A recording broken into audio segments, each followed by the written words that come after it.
about to.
What's going on?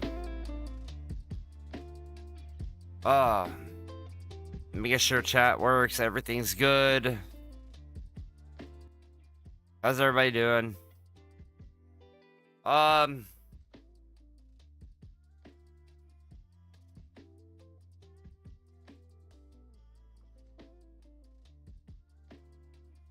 We have a lot to discuss. We do. Give me 1 second, though.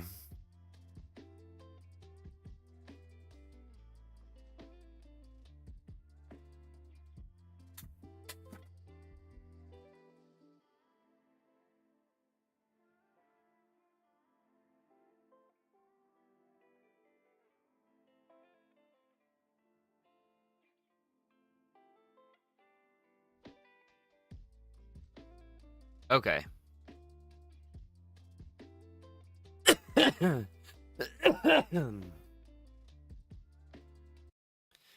I'm still getting over my cold. But yeah. I've been doing a lot of thinking about the channel, about what I want to do with the channel. And in all reality, the reason why I'm making this now is because, yes. What'd you do with my drinks that were in here?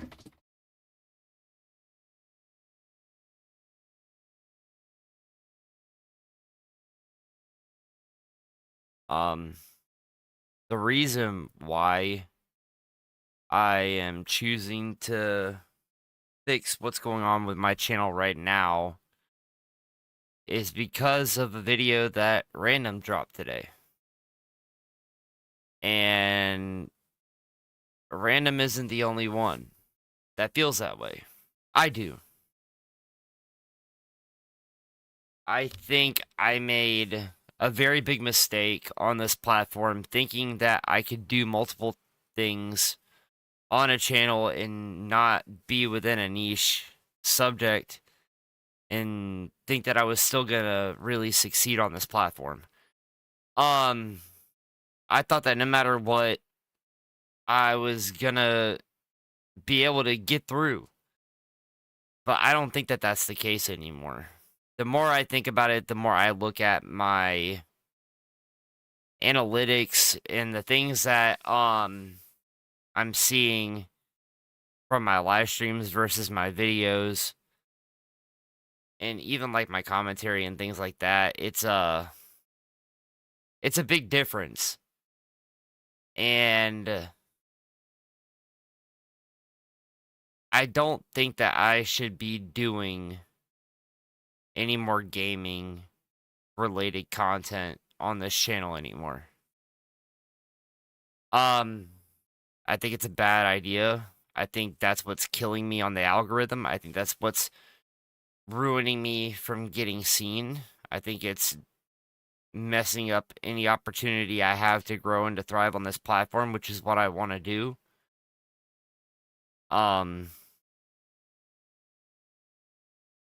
because here's the thing. I enjoy doing this so much to a fault where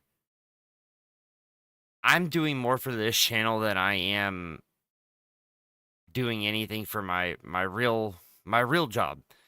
A job I'm getting actually paid for. Um, I put 100 times more effort into this than I do my real job. So, I made a gaming channel. That's where everything that is ever going to be gaming related is going to go. From now on, any of my commentary live streams, any of my reactions, anything like that, they will be here. Anything else gaming related will be strictly on the gaming channel. And in all reality, if that channel completely dies out because I focus on this more than that, it is what it is. I've spent the last year of my life putting everything I had into this channel to make sure that I could succeed. And because I wanted to be greedy with the content I wanted to put out, I shot myself in the foot. And it really messed me up. So from now on, it's just gonna be what it is. If you guys want to know, I will put it up here right now.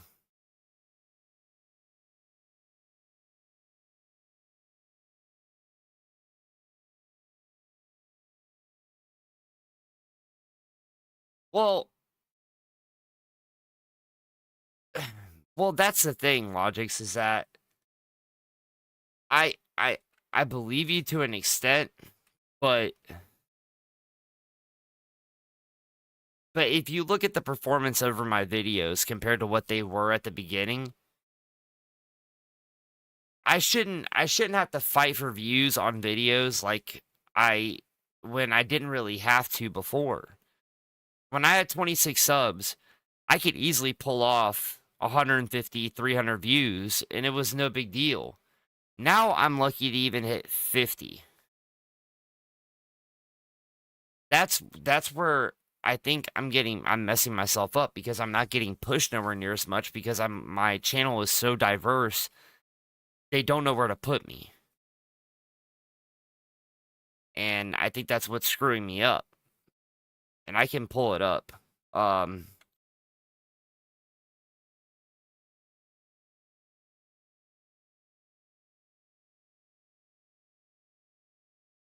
saying that you're not too far in the game. Yeah. That's what I mean.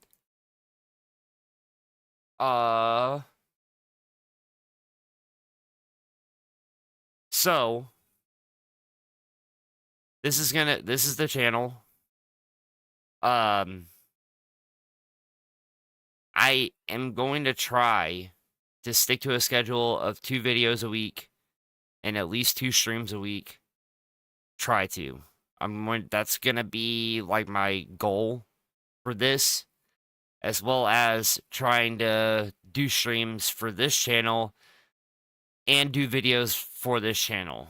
I'm gonna do everything I can to try and give every bit of my effort into both channels because I want to see both of them go. So, but this is it.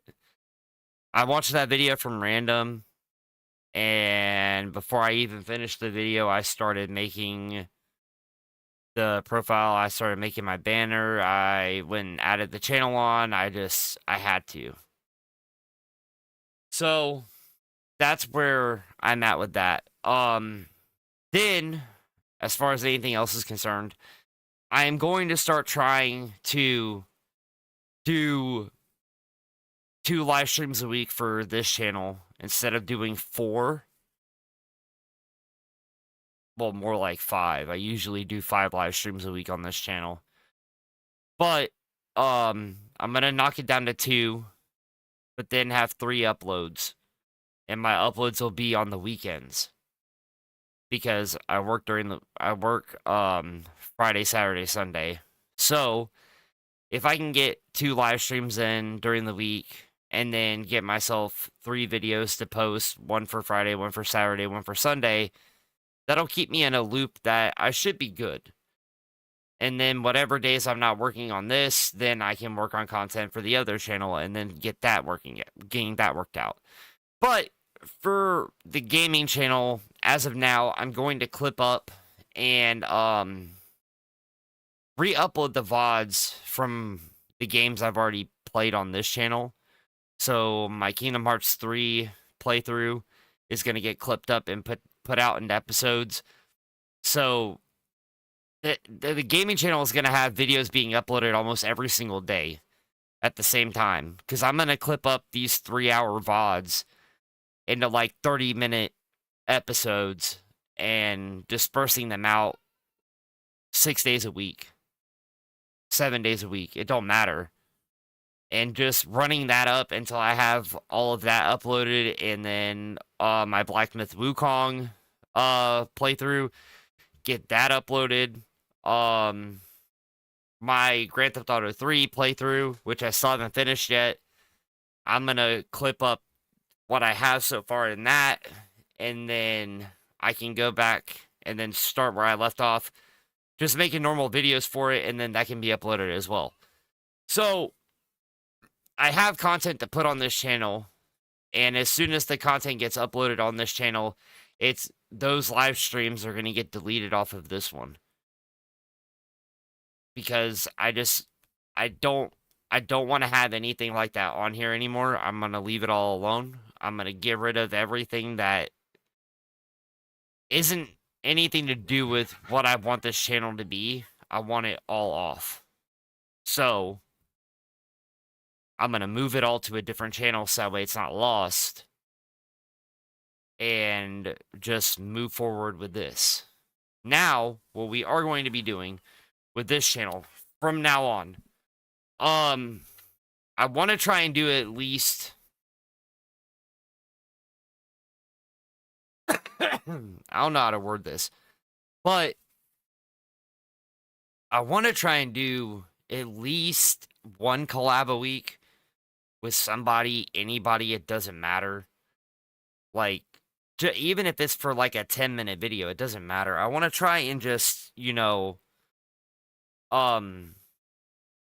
do something with somebody. And just, have a good time. Even if it means we just shoot the shit. I don't care. I mean, it's one of those things where it's like,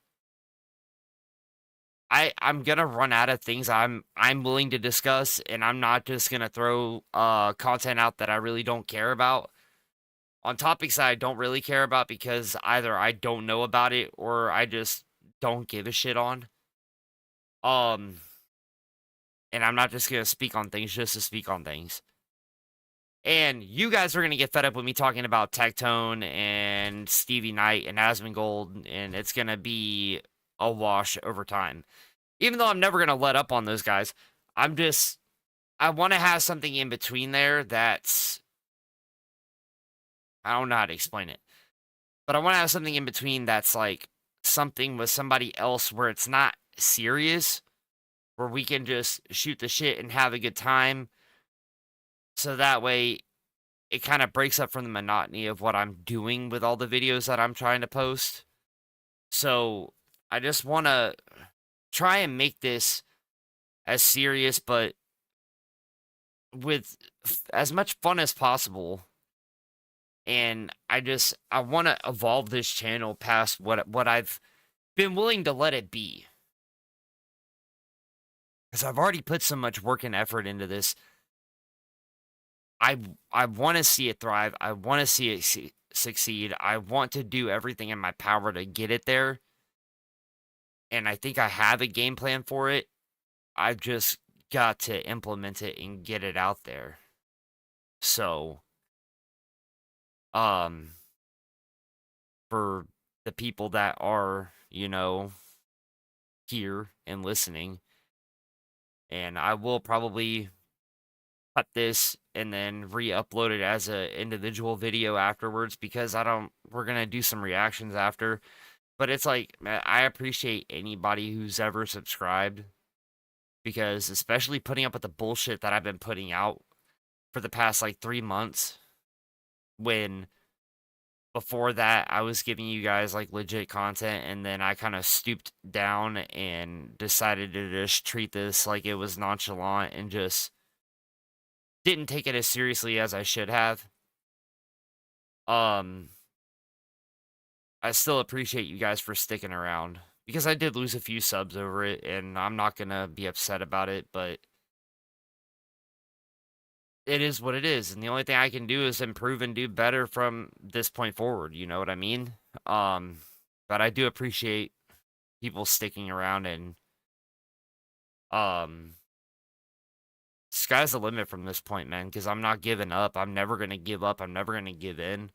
I'm never going to let this thing die. I want this way too damn bad to ever let it go. Then on top of that, shit talking with Watts, powwowing with Random, and you Logics. I mean, the three of you guys are probably some of the coolest people I've ever met, and it's like, dude, I could go on forever at that rate. So I'm good with it, man. I'm not gonna let this thing go. I've worked way too hard. I've given up way too much. I've sacrificed time, sleep, everything possible to do what I can. So it is what it is. Now just gotta hope that everybody else sees what I'm doing. And that's all I can ask for. But yeah. We have a few videos though. There is a Power Ranger video in between. But there is some Asmongold videos, and I know some people are not going to be happy with it, but it's Tectone at the same time because it's Tectone talking about Asmongold. So, I mean, what am I going to do? I mean, Tectone glazes Asmongold so much, I've got to be able to laugh about it or call him out for being just stupid because it's just what it is at this point. But I'm gonna do that, and I was gonna go over the video that Random created and uploaded today. There is a Power Ranger video that talks about some of the actors getting blacklisted from conventions that I want to check out. There's an Akash video I want to go over. And then I didn't know this, but it is kind of gaming related, but it is what it is. There was a GTA clone that was made by Snoop Dogg, and I never knew that. So we're going to check that out too. So we got a little bit to check out. It's not going to be a crazy long stream. I just wanted to get out and, give you guys an update on how I've been feeling about the channel and what my plans are to moving forward. Because, if you guys have cared enough to sit there and follow me on this journey, I feel like I owe you guys that much respect to be honest and transparent about how I feel and about how I plan to give you guys the best content that I can give you. So, I hope you guys are still willing to stay for the ride because I do appreciate it. But yeah, you know what? We'll check the Random video last. Let's check out these Asmongold videos. And these Asmongold videos are done by Tectone. So you're gonna see how much glaze Tectone is willing to just take from Asmongold. Because probably by the end of this, he's gonna end up looking like a toaster strudel. Because he's willing to just suck off Asmongold that much, but it is what it is. Let's go. I've been friends with Asmongold for quite a while. I've done several events with him, as well as run a podcast with him for over 2 years. And one of the things that I was trying to do for Asmongold throughout the entirety of Steak and Eggs, and you'll notice this from our Steak and Egg specials, which we'll pull this up right here. We did things where me and Emmy went to his house, encouraged him to clean it up. We got something where we took him to a fortune teller to show Asmongold the disasters that might befall him. We even have well, I wish I could find it, but we also did a special where we actually made Asmongold eat fruit like pineapple, berries, and strawberries in order to hopefully counteract the disaster of his gut biome that he currently has. Everything that I've been trying to do for the past several years is to make sure that Asmongold lives a healthy, fulfilled life. And why is that? Asmongold is... Because he's your boyfriend. I mean... How much more clear can that be? I mean, Asmongold still wants nothing to do with you because of the shit you say online, but yet you're still willing to sit there and just do all of this? I mean, bro, if you didn't think it was gay to marry Asmongold, you would marry him. The creator for one of the reasons why I created my channel many moons ago. And a way that I want to gift him for the same gift that he's given me, which was a good life, by inspiring me to make content creation, is to give him the gift of freedom. A house, a clean house, a beautiful... He doesn't, you don't give him shit, dude. You're gonna give him the gift of freedom. The motherfucker's already free. He's rich. Stupid rich. There's nothing you're gonna say or do that's gonna make him any more free than what he already is. Fucking loser. Beautiful wife and many children. Why are you worried about how many kids he has? Shut the fuck up. Holy shit, Jeanne, you're here. Damn! I didn't think you'd be here. You're always so tired after work. I never know. But I'm glad you're here. And I think he's currently on that pathway. I do. The problem is, Asmongold's saying that everybody's getting married, everybody's having kids, but he's not doing that. But he's done step 1. He cleaned his house. He's done step 2. He's starting to take showers. He's done... Bro, why? Tectone.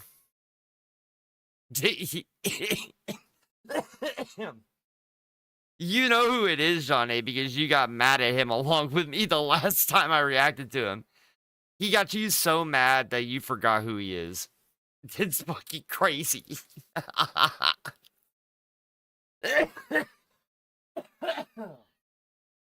I'm gonna die. Yep.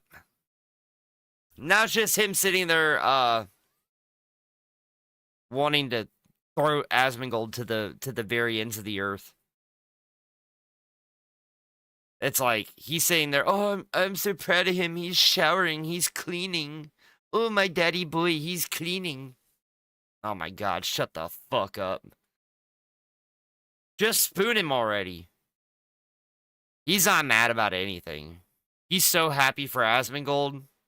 His daddy. Step 3. He's starting to do a little bit of physical exercise. He's done step 4. He has a girlfriend now. But he's not at the finish line yet. Now, people, whether you like or dislike Casey. What the fuck is the finish line? What, getting married to her? They've been together for like a month. Jesus Christ, dude.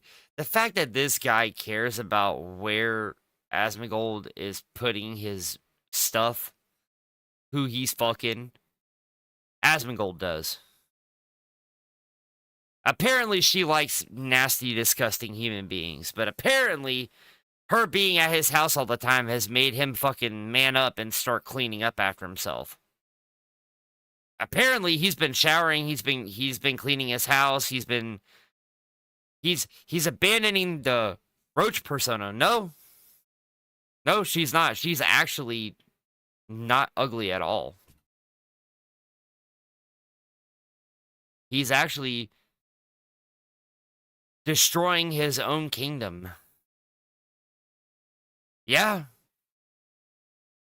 Like, no joke.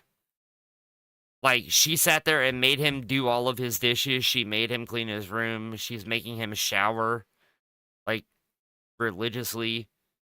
Now he's going to the gym. So now Asmongold's not becoming this dirty, disgusting beast.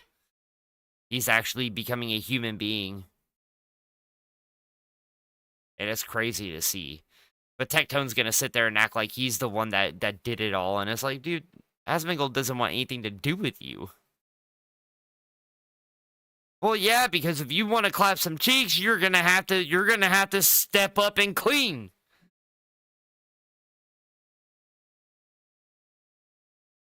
That's the thing, dude. If you looked at the girl, you would not understand why they're dating. You would not understand it whatsoever. Like, you would not. Like, here, hold on. Look at that. You see this? You see this disgusting beast? Look at this. Look, a wild Asmongold in his natural habitat. Disgusting. They have robots in pocket holes. He would have been fine. Yeah, well. Yeah, but then he wouldn't clean those out either. Die of infection or pink eye or whatever. But there is a video somewhere of his girlfriend. Right here. Oh, hold on. Let me move this. You see right here? This. Look at the thumbnail. That's his girlfriend. I don't know if there's a better... I don't know.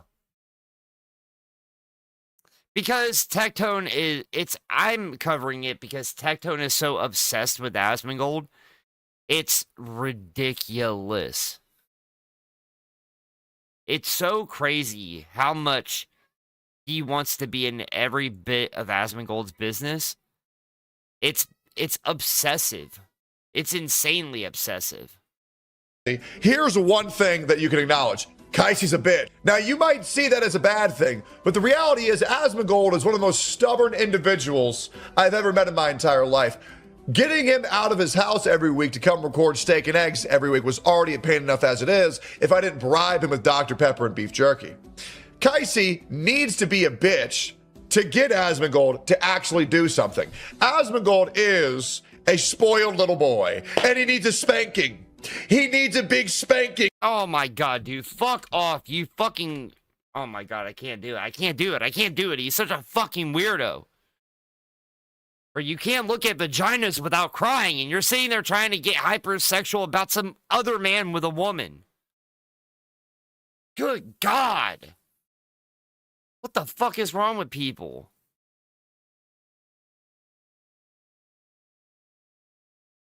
No, he's legitimately obsessed. It's crazy how obsessed he is.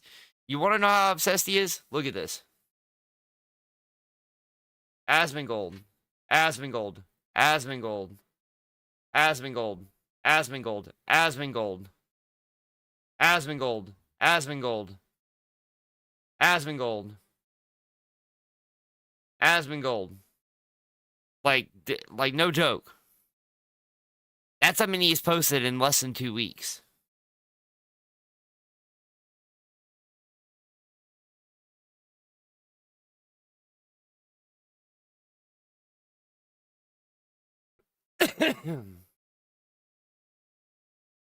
I think he's really obsessed. I really do think he's obsessed. Like, no joke. Like, I want to believe so badly that he's doing it for money, but I really think it's just because he's in love with Asmongold. I really believe that shit. It's crazy. Now, this is Asmongold's girlfriend, just so that way you know. This is his girlfriend. But apparently she's getting canceled. So, I was trying to do the other video to set up for this, because apparently she's in some trouble. So, we're going to check it out.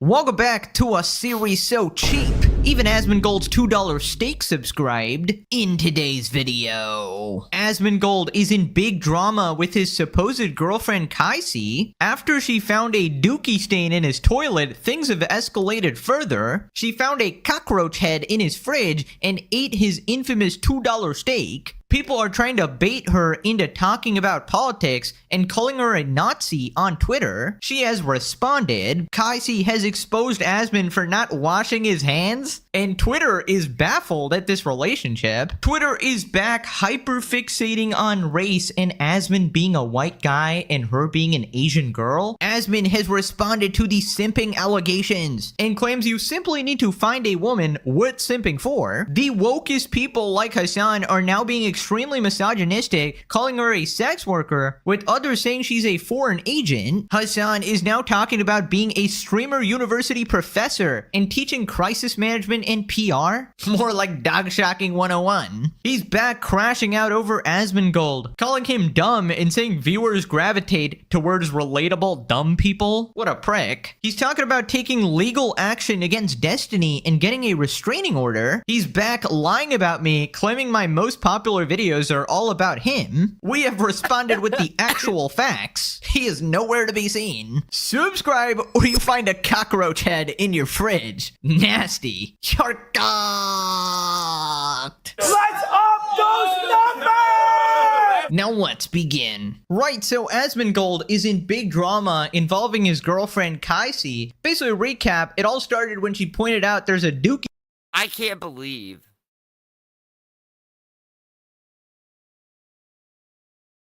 What the hell did I just witness? Are we... Did y'all hear the same thing I heard?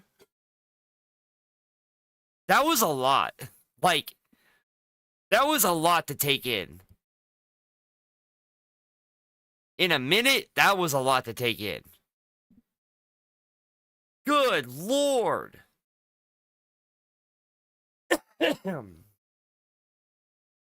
Oh, man.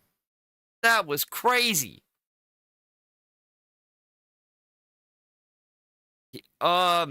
Give me like 5 seconds. I'm gonna go grab my drinks. Hold on.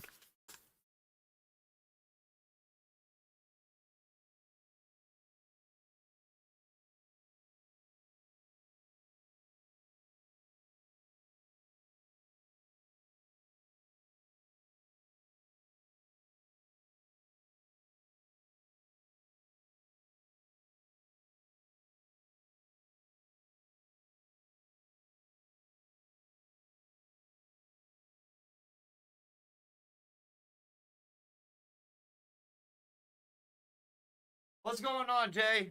Doing all right?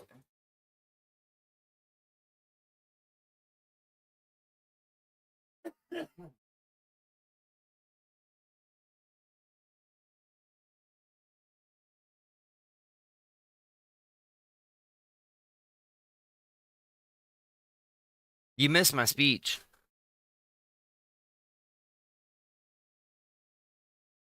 And it was a good speech, too. Y'all missed it. Y'all missed my very good speech. I had a monologue. And I improvised. Oh, true. It's all right. I'm going to clip up the channel update stuff and put it make it into a separate video anyway, so it'll be all right. Okay. Do we really want to keep going with this? I am debating it. Huh. I mean, some of it was really interesting. I mean, I get they're calling her crazy names. Dude, it's just so crazy. Like, look at this girl and tell me why she is with Asmongold out of all people. Like, you walked in his house. You looked at him. The dude that doesn't shower, doesn't brush his teeth probably, doesn't clean his room or clean his house. And you're like, I'ma tap that shit. It don't matter if you're a different... Bro, there's no way. He is on stream for 8 to 10 hours a day. And that motherfucker looks like he's ran through like a Popeyes, just completely naked, just slid through the grease, and then went home and went on stream. She sat there. She literally sat there on stream and complained about him never washing his hands.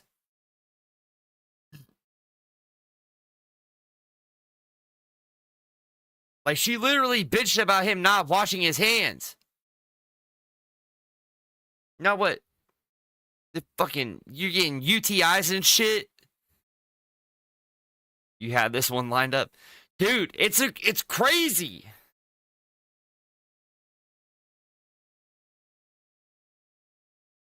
Yeah, I don't know. Here, let's see. Let's just go. Let's just check it out.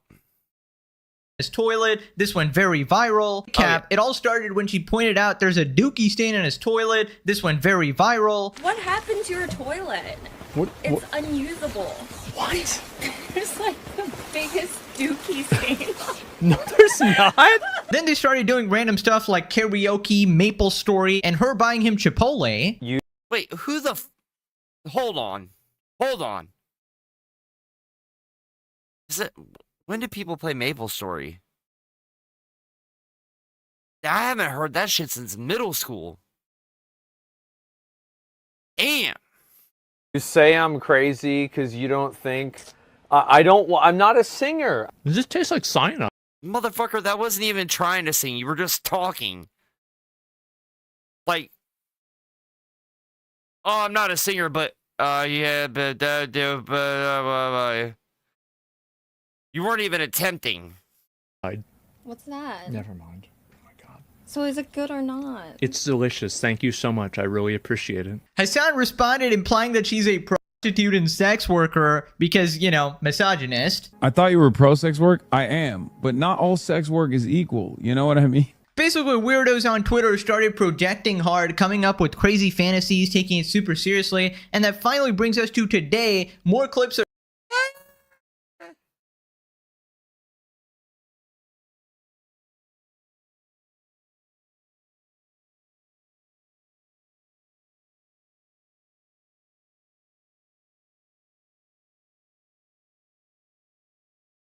going viral, and Asmon has finally responded. Right, here we go. Kaisi finds a cockroach head in Asmongold's fridge. I gotta get myself a knife, and where is it?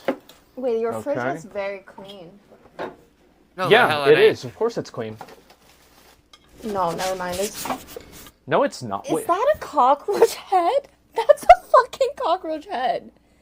Yeah, actually it is. Why is it How just did you a know head? that? How did you Apparently so. Apparently so. Apparently we are all along for the ride, dude. Good God.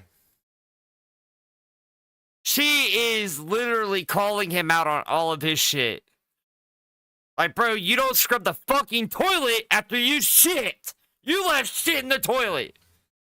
Now you got roaches in the damn fridge. You don't do your dishes. You can wring your hair out and make me some fucking food with it. Get your shit together. Like, that's what that girl is right now. That's literally what she's doing. She's just doing it in the nicest way possible. know Because that? there's a little thing on the The pointing. head. Yeah, no, you're right. They actually. Oh my god. Why is it just the head? What is that? What? That. Give me a minute. Is that pineapple? Yeah. Why is it green? Because it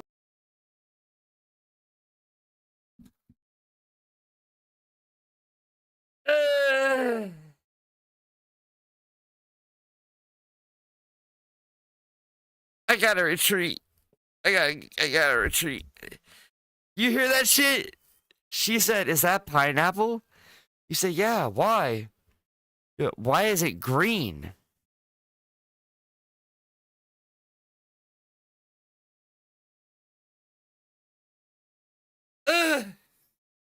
was for the pineapple. They can't see it. Okay. Oh my god, it's actually.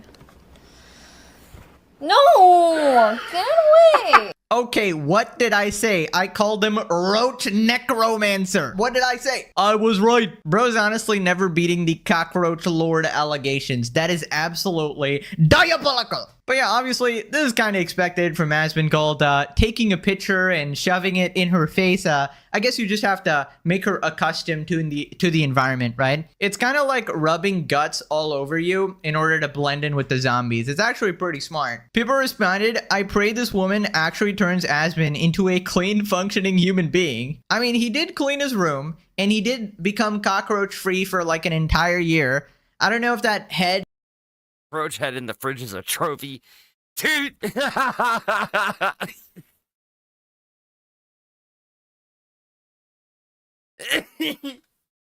is considered Oh, like shit. a remnant, right? That clearly wasn't like a live cockroach. I don't know if can they survive without their body. I don't know. A lot of insects can do that. We got kicked the platform replying with a bunch of roaches on him. After this, she still stayed and ate the $2 steak. We'll get to that. Me finding out Oh the my house I'm God. robbing is Asmongold's. And we got a bunch of roaches attacking, obviously. So, like, why does she like him? It's not the money, right? Right? Probably because he's funny and a good guy. Why is it that you have to insult her in order to insult him? Are you that small of a man that you're going after the man that is too scary for you? Bro, there's no female on the planet willing to tolerate Asmongold's style just for the money. He's been streaming his life for many years. Everyone, even his haters, knows how he is and lives. You really think she would get on stream with someone she hates just for the money? The frick, clearly she likes him. How dumb are these people? How dumb are these people? Like, dude, did they not understand that for the right amount of money, there are women that will get in bed with 70-year-old men for the right amount of money, even though they find that shit completely repulsive and disgusting? For the right amount of money, anybody will do a lot of things. I mean, and Asmongold ain't broke. Dude, Asmongold ain't broke. I've only seen two of his girlfriends both are out of his league. Simplest and most obvious answer, Asmon probably has game. Learning how to talk to women and make them laugh is like making Learning game from where? Fucking where? World of Warcraft? Where did he learn it?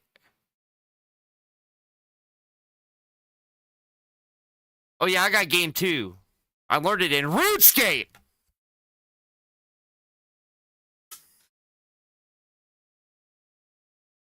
up for guys. It can turn a 5 into an 8 just like that. Dude, I love that everybody is just going through these like insane amount of speculations, and this has entirely Bro, become what am I hearing? What am I hearing? A duplicate game can turn from a 5 into an 8. What? No. You're just a more charming 5. Doesn't make you an 8. Am I wrong, Johnny? You're the only girl in here, so I feel like you're the only one I can ask. Like, if the dude's a 5, but he's extremely charming, would you say that he is an 8 after that? Or would you just say that he is the most charming 5 you've met?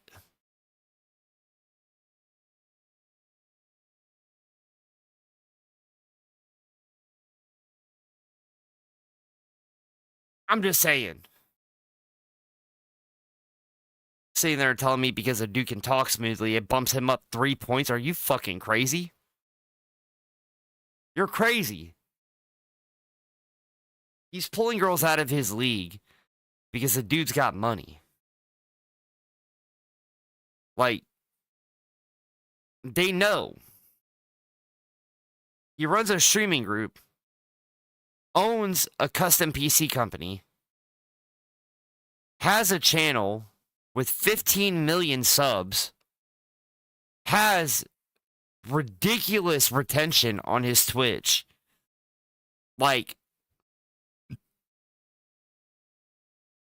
what are we doing here? It's the money. It's 2026 and I'm a man, so I can speak for the women. What? Hey. Oh. But I think she's already a big streamer, though. Well, I don't think she's as big as Asmongold, but I think she's pretty recognizable. I think. Fine, Jay. What's your opinion? Fine. I'll be inclusive here. What do you think?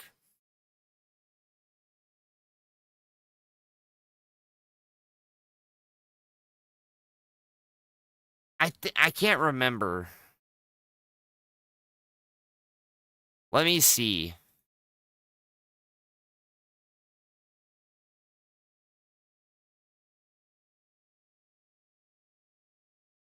Kaise.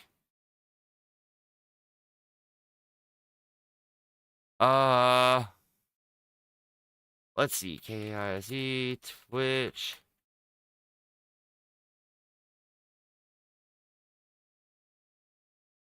Yeah, dude, she's got 250,000 followers.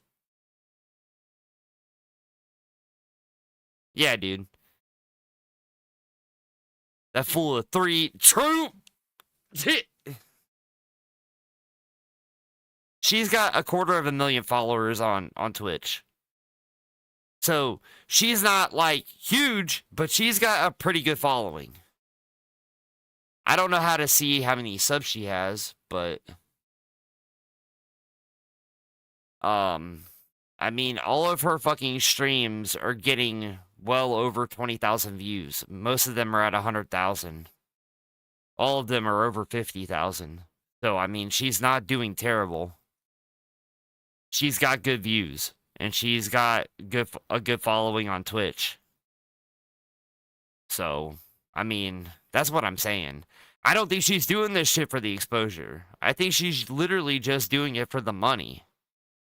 She didn't really need the exposure.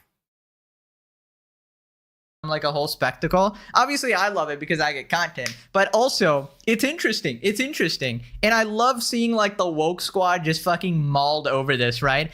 I thought he was an incel. Like, oh my god, dude, it's so cringe. Goes to the Roach King's nest and discovers a roach. Okay, that's pretty accurate. Like, obviously, that's not a cockroach head. It's a message to all the other cockroaches. Oh, maybe it's like, oh yeah, it's like wards them off. Like, hey. You see your pal here? Don't ever come here again. If you believe any of this is real and not fabricated entertainment, having her leech onto his audience to boost and split OF earnings, then I have a bridge to sell you. Wait, what? She's got an OF? No way.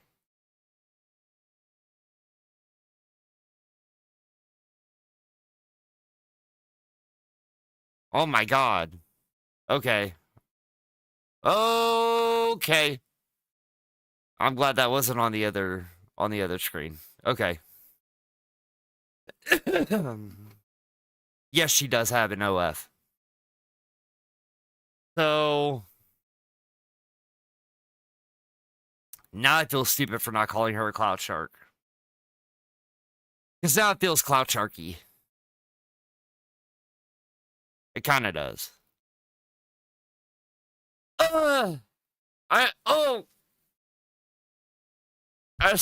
I cringed. What is she? I can't say it. I can't say it. I can't say it. I can't do it. I can't.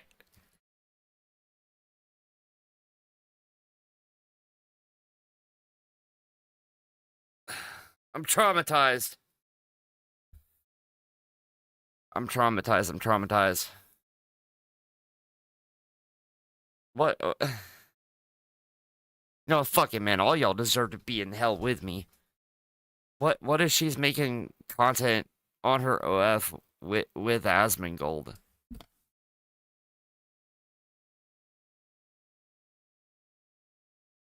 Ah! You weren't supposed to follow me, man.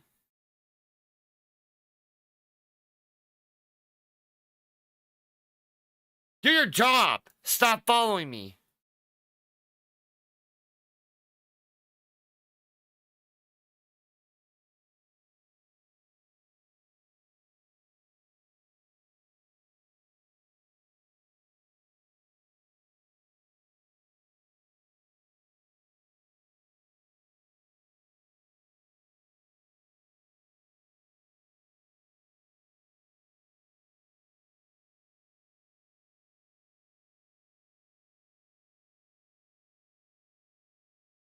See, now you get how I feel. Now you know how I feel.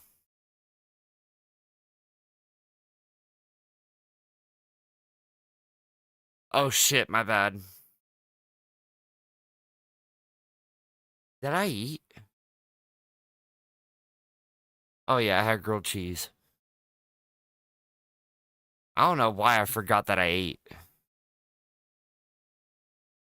Okay, this is so stupid. Like, as if Asmongold needs any more money. Apparently, she's already rich as well. Also, there's plenty of other rich guys to mooch off of as well. Like, you wouldn't need to tolerate, like, this poor hygiene or whatever. I mean, if I had to guess, they're genuinely probably just friends. I don't know about a relationship, but they seem to be friends at least. Also, I feel like if you wanted to sell OnlyFans, like, you know, she's doing it in the worst way possible where, like, there's nothing being shown, right? That's a pretty, like, normal outfit, right? There's no, like, titty stream. But it has nothing to do with that. It's about a whole nother level of people that probably didn't know her that are getting funneled to her channel, to her Twitch channel, and then they see the tag, and then they see that she's on there, and then it is what it is at that point. Because, I mean, Asmongold's audience is a bunch of incels. So yeah, they're going to pay for an OF. Of course they are. Why wouldn't they?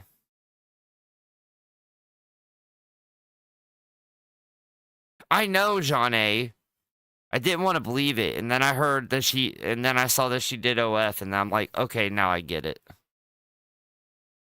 Being happening here where, oh, a bunch of guys are gonna, you know, sign up immediately or whatever. Right, so she actually tried eating his infamous $2 steak. Kaisi rates Asmon's 3. There's no such thing. No such thing.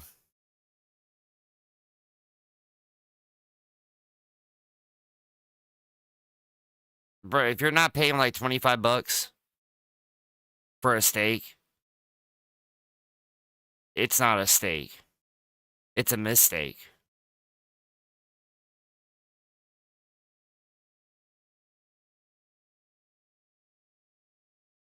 I don't call that shit steak. I don't call that shit steak. That shit ain't steak.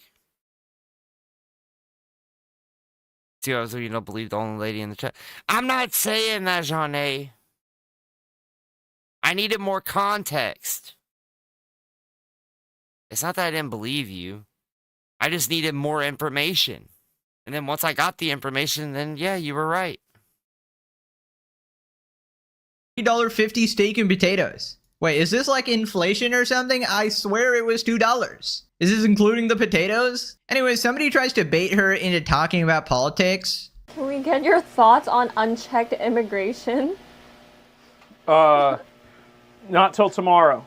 That's for tomorrow's stream. You're going to hear about it. Stream. Yeah, you're going to hear about it a lot.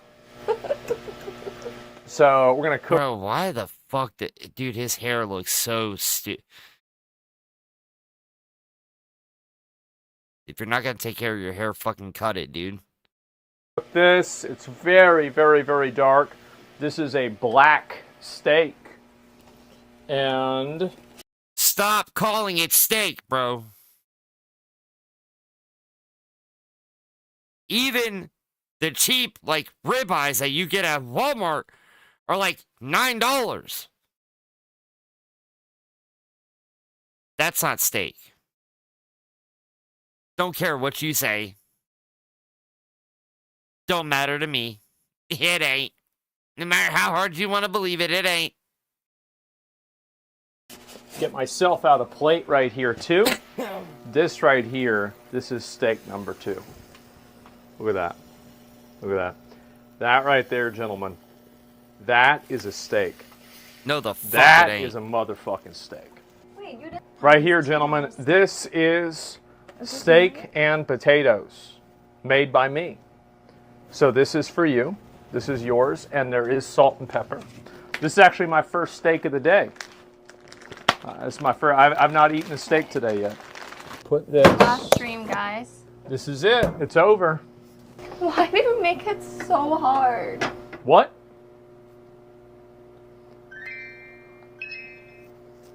What do you mean hard? Thanks for the 10 gifted, Anger Mom. Jesus, look at I that. can't chew this. This is unchewable. What? I'm trying to think of Yeah, one no- good thing about it so I can at No least. shit, because it's like a centimeter fucking thick. The second it touches the pan, it's well done. Give it 1 out of 10. It's edible. Uh-huh. So it was like a 9 or a 8? A what? A what?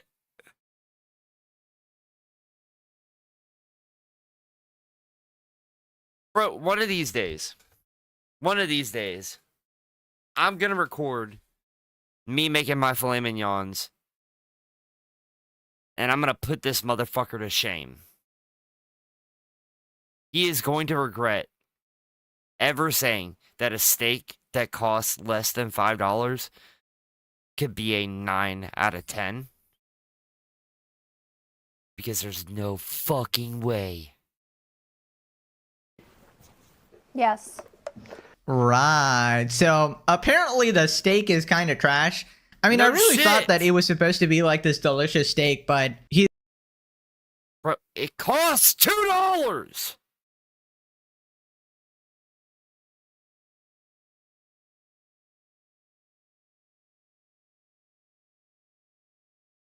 Okay, Jay. You're coming at me with some crazy arguments. Even though you're correct. You're coming at me with some ridiculous arguments.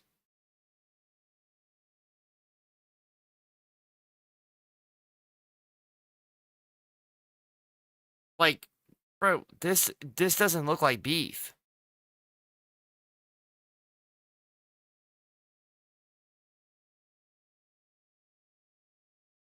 Like, what is this? Fucking iguana or something? What the fuck is this?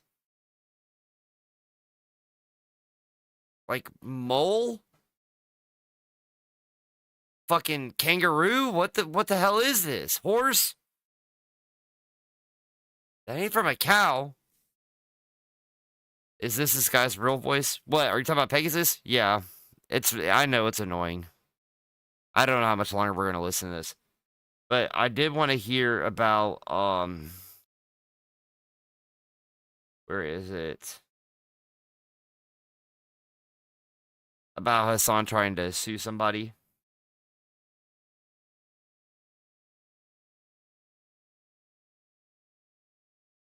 beautiful, awesome life or whatever. But like, you shouldn't need to show it, right? You don't need to. Yeah, more Pegasus. That's the channel name.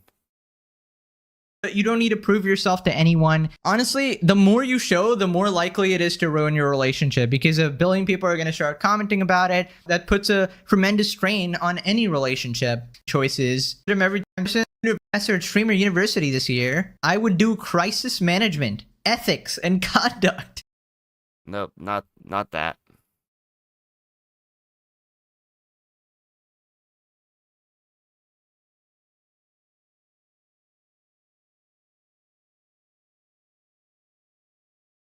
They would hype up Jordan Peterson. They would hype up Ben Shapiro. They would.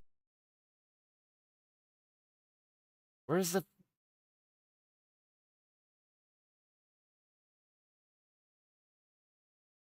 Hassan is getting it. Okay.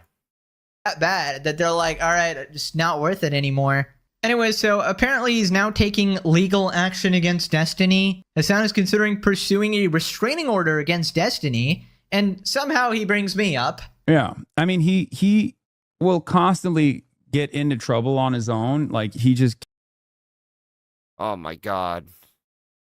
can't fucking keep his dick in his pants. He's just constantly getting into fucking issues for that reason too.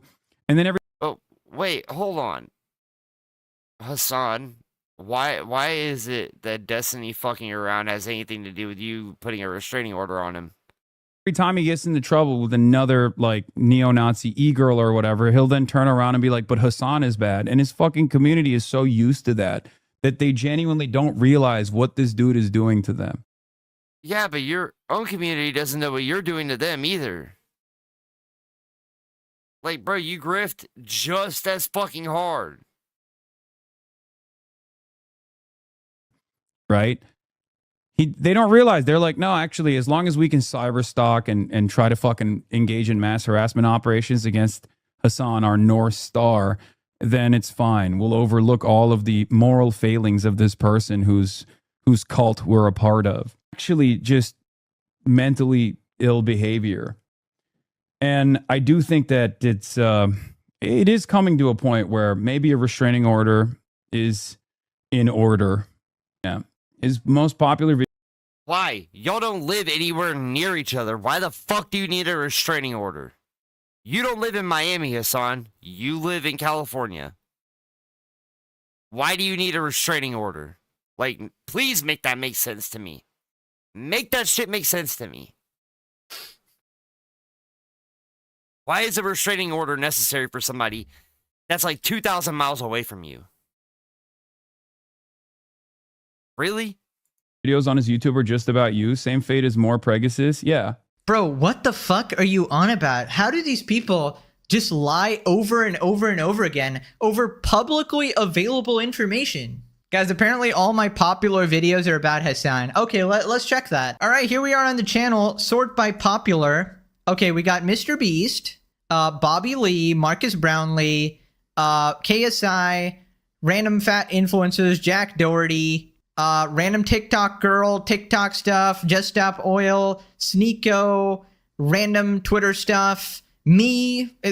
Well, now here's the thing, is that More Pegasus does talk about Hassan a lot, but they're not even close to being his most popular videos on there. Hassan just thinks that he is the most important person on the planet, that it has to be that, you know, when More Pegasus talks about it, it automatically is his best content ever. It's it gets him the most views.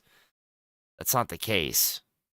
Some of his Hassan videos actually do the worst.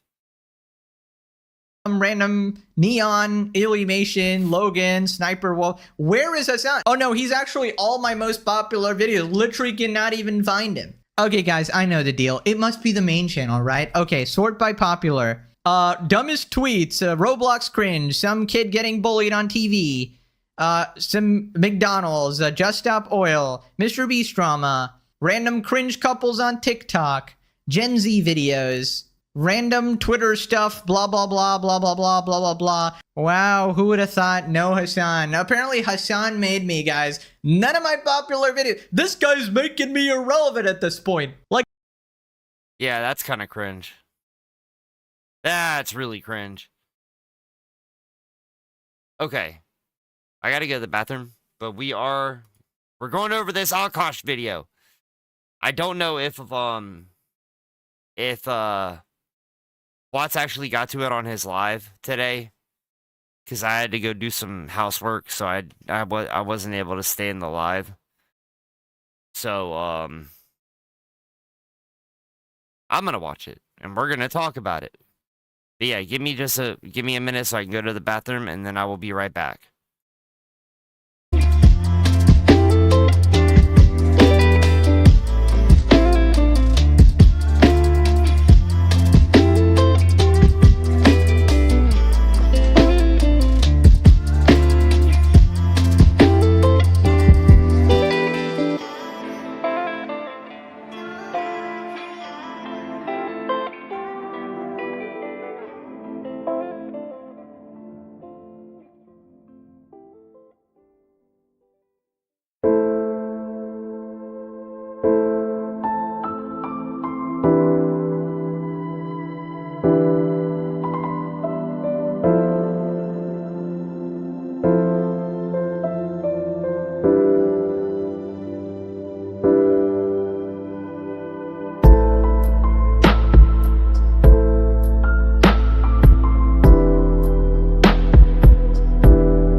I don't like this tone that you guys have talking about me.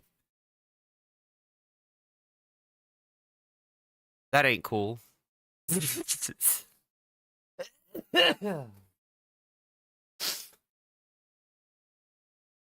Wait, what?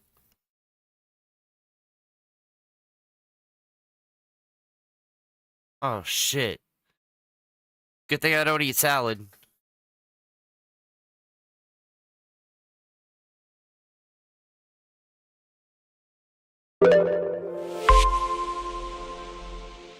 So,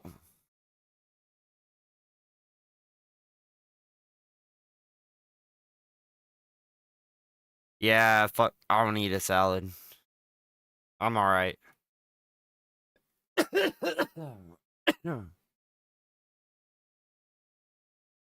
Oh, really, Johnny? That's where we're at right now? I thought we were friends, man. I thought we were friends. Taylor Farm Brand. Oh, shit. Here, I gotta text this to my wife because my wife just had a salad and I don't know what kind of lettuce it came from.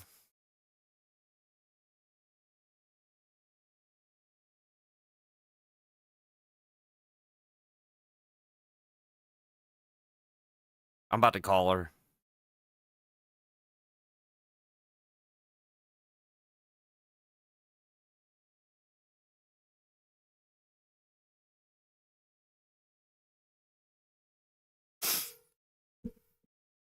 All right, here we go. Hey. You might want to check the packaging on the lettuce for the salad that you and your parents had. Why? Because apparently, there's a brand. It's called Taylor Farm Shredded Lettuce. And apparently, it's getting a lot of people fucked up because it's infected. I think they got, I think it was like HEP where my mom got. Okay. Same brand, my mom's not gonna get it. I'm just saying, you might want to have them check. There's a giant recall on them. Oh, well, we'll die then. What do you mean, maybe you'll die? That's the last thing I need for you to do. I don't need you dying. Well, Carter didn't eat any. So help Carter. So? So? Oh my god. Whatever. I love you. Let me tell you bye. Bye. This is what happens when you're married for fucking... You're together with somebody for 14 years. This is the shit that you get.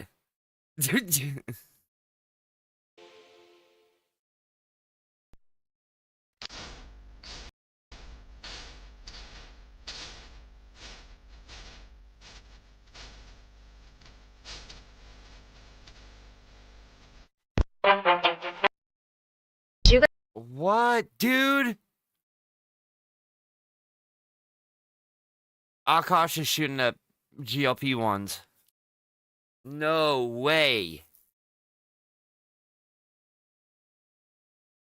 You guys know that 95% of the things you worry about don't actually happen, and like, don't take my word for it because this is an actual study that they did. It's so true, because if I could go back to my 20s, well, first of all, I would never go back to my 20s, but all the little shit that I used to worry about of like, oh my god, my ex-boyfriend just broke up with me, like he was supposed to be the love of my life, and then I ended up meeting my soulmate and the most amazing husband in the world. Or like, I'm never gonna have a big group of girlfriends, and now I literally have a big group of girlfriends of the most supportive, loving girls that I've ever met in my life. All this shit that I used to worry about ended up working itself out, and it wasn't because I obsessed and ruminated over it. It was because I continued to live my life and just put that energy out in the universe of what I wanted, and like just continue to work on myself. And I was listening to this guy's podcast. His name's Kash Rupalia. He's probably one of the only deserving guys to have a podcast, but he had another guy on there, and he was saying that the worst things in your life that happen to you end up... Don't get sucked in, Jay. I'm telling you right now, she is a not good person. I was gonna say some other things, but I'm not gonna be that mean. But yeah, she is a shit person. Because She's in her 30s and still thinks that she's fucking 20 and she wants to talk like a Valley girl. Oh my god. You know. Actually being the best things, because when the worst things happen to you, they clear the area and the space in your life. Do you see that fucking rock that she's got on her finger, dude? When the worst things happen to Look you, at that they shit. clear Look at that shit. the area and the Look at that shit. Look at that shit.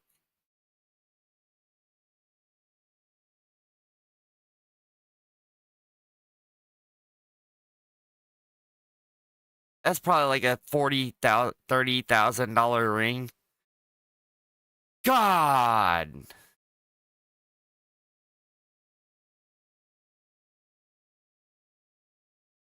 Oh, Akash, you simping ass fucking loser. space in your life for good things to come happen. And I know, like, it doesn't seem like that now if you're probably going through some really hard shit, but I really don't want to listen to you talk anymore. Like, you're so fucking annoying.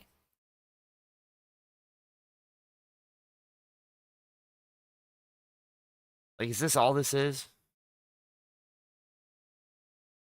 Friend who immediately turns into your enemy over a misunderstanding without wanting to clear anything up was always your enemy. Real friendship leaves room for conversation. It leaves room for questions, for honesty, for, hey, this hurt me, instead of silent. A friend.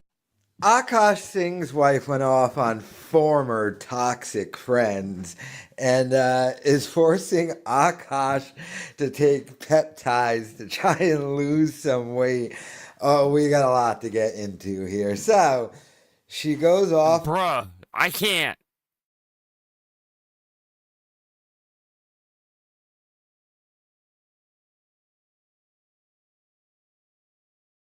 That's crazy.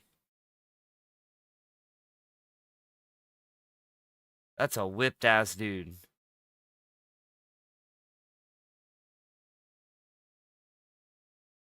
And letting her fucking record that shit and post it online? Fuck that bitch. Fuck that bitch. Nah, dude. That's just foul. That's 100% the foulest shit on the planet. It's like you're literally trying to rub that shit in your face that your husband is basically chunky and you want him to lose weight. So now you're just going to keep doing this and you're embarrassing him. You're embarrassing him on the fucking internet. That's insane.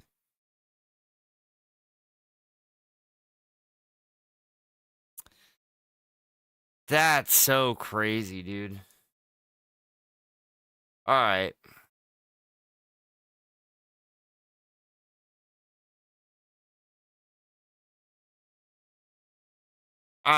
Dude, I really don't know what to say about that. That's insane, dude. I couldn't be with somebody like that. I really couldn't. Dude, the amount of videos that have surfaced about Akash and Jasleen, I could not be married to her. There's no way.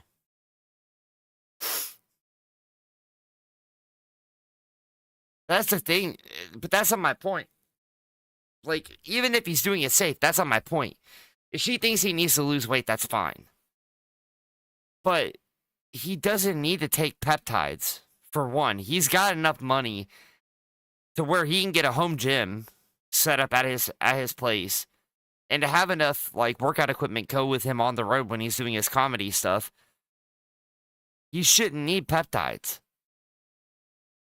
Like, really, he's not that big to where he shouldn't need an injection to lose weight. He's not that bad. But the other thing is, the thing that bugs me the most about it is that she was literally recording him fill up the syringe and poke himself and post that shit on the internet. Like, that's okay. That you just basically telling the world, yeah, my husband's fat. And I told him to do this because he's fat. He's fat as fuck, and he needs to lose some weight. So I'm gonna put this all out there. Like, Dude, can you imagine if Akash did that to Jasleen? Like, if he had Jasleen start taking peptides or something like that, and he was filming her fucking fill up a syringe and fucking injecting herself? You know how quick the turnaround would be about calling him a piece of shit for doing that, but yet all of a sudden, because she's doing it to him, then nobody's going to speak on it. That's foul as fuck. That's crazy, dude. Dude, there's no way. I could never, ever in my life, ever be married to somebody that would do that shit to me. Never. That would cause me to lose every aspect of respect for her. Like, if you want to do that shit behind the scenes. Like, that's perfectly fine. Like, if you're looking at your partner and you say, look, you're starting to gain some weight and I feel like it's unhealthy for you, we need to find a way to fix it. That's perfectly fine. But now you're just documenting him injecting himself, and then you're basically like, well, guess what, fatty? You're going to be like this. You're going to be like, well, you're going to be like, guess what, fatty? I'm making sure that I have evidence so you can see that you need to quit being such a fat bitch. Like, that's what that feels like. That's exactly what that feels like. It's fucking gross. But anyway, as you guys know, I've been streaming Grand Theft Auto 3 online. Well, on here. Now it's going to be moved over to the gaming channel. But I didn't know this. For anybody who's played Grand Theft Auto before, did you guys know that Snoop Dogg made his own Grand Theft Auto clone? Because I did not know this. I didn't know that this shit existed. Apparently he did.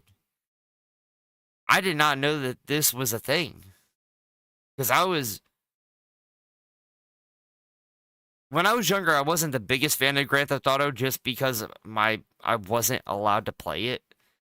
So I didn't try to get too invested into a game that I wasn't allowed to play. But it's like over time then I got obsessed with it. But I did not know Snoop Dogg tried to make a clone of Grand Theft Auto. So we're going to check it out because I've never seen it. I don't know what it looks like. I don't know anything about it. This is like a 6-minute video. It's a retrospective on the game, so I want to see. So let's check it out. He's making this move in the video games by directing this mind-blowing new game that I'm starring in. You know. And, Wait, it's called Fear and Respect.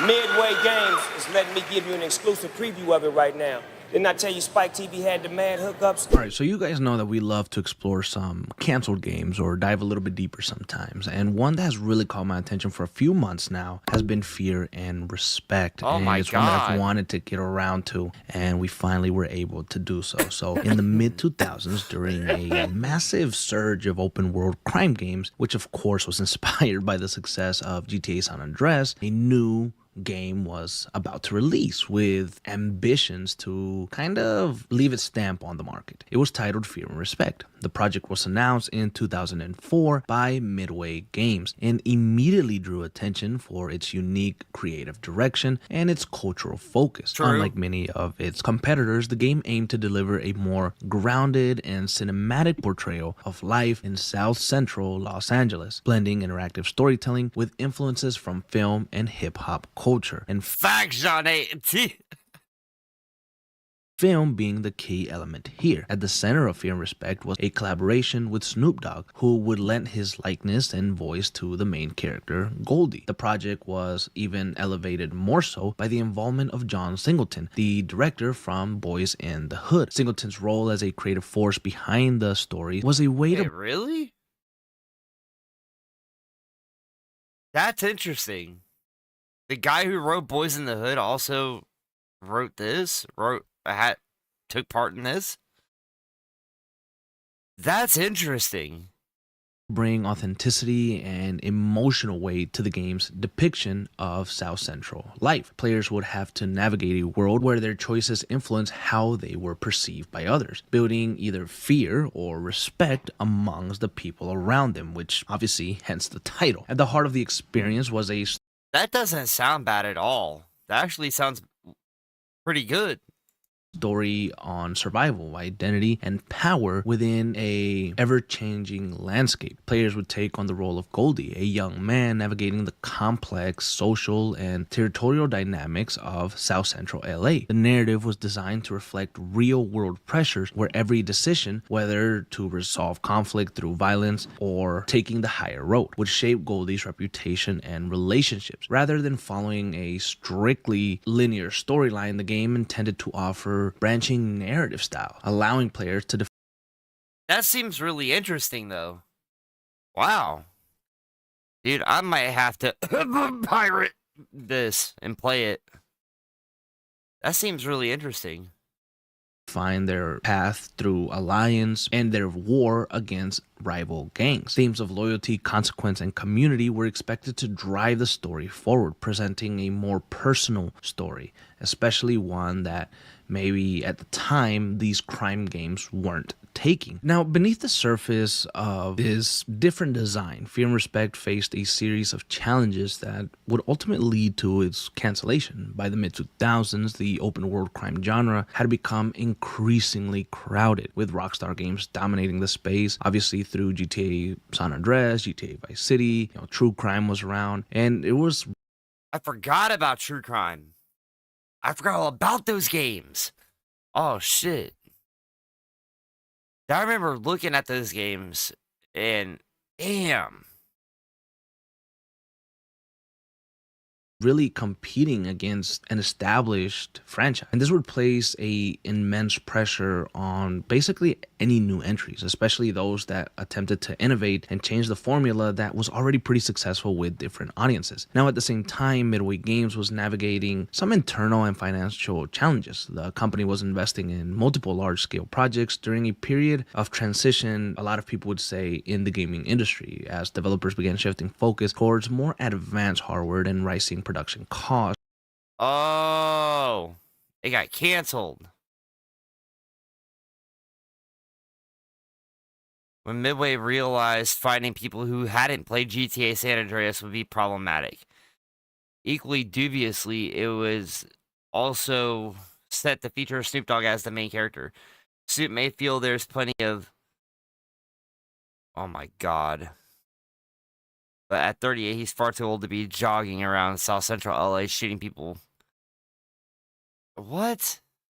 The loom of the next generation was also over them. This shift made ambitious narrative-driven games like Fear and Respect increasingly risky due to their nature and how overcrowded it already was. The problem was that development began to slip, and reports suggested that the project experienced delays and struggled to meet internal expectations, both creatively and commercially. There were also indications that the game's identity, even though it was different, posed a lot of challenges. Its grounded, more film-inspired approach and emphasis on realistic themes limited its mass market appeal compared to the more exaggerated and chaotic tone of something like GTA. In an environment where publishers were prioritized, But I think that's what would have made it stand out, like, over Grand Theft Auto.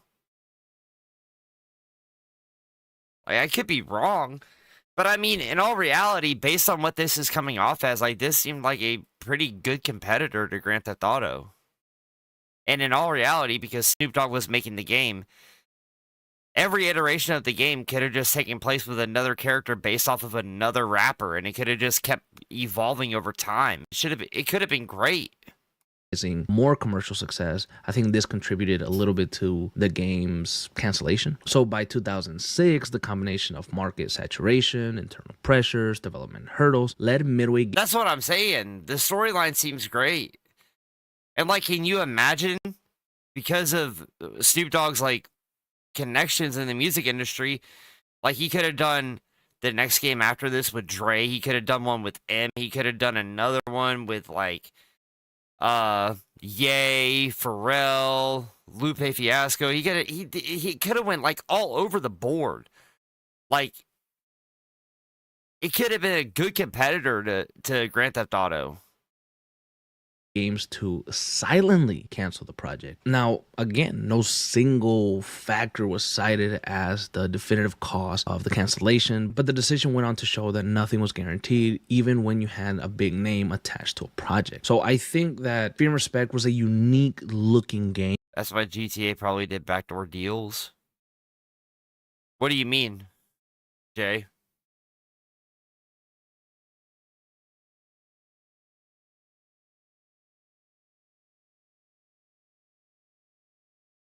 Yes, that too.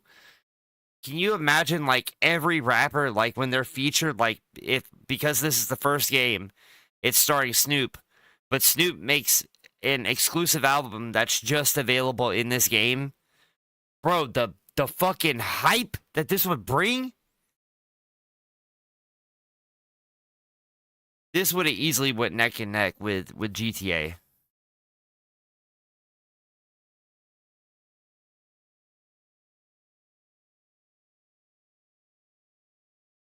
But I don't know, man. You got to think about it. The names that were behind it, I don't know if Rockstar could have really had a lot of sway at that point in time to shut this down.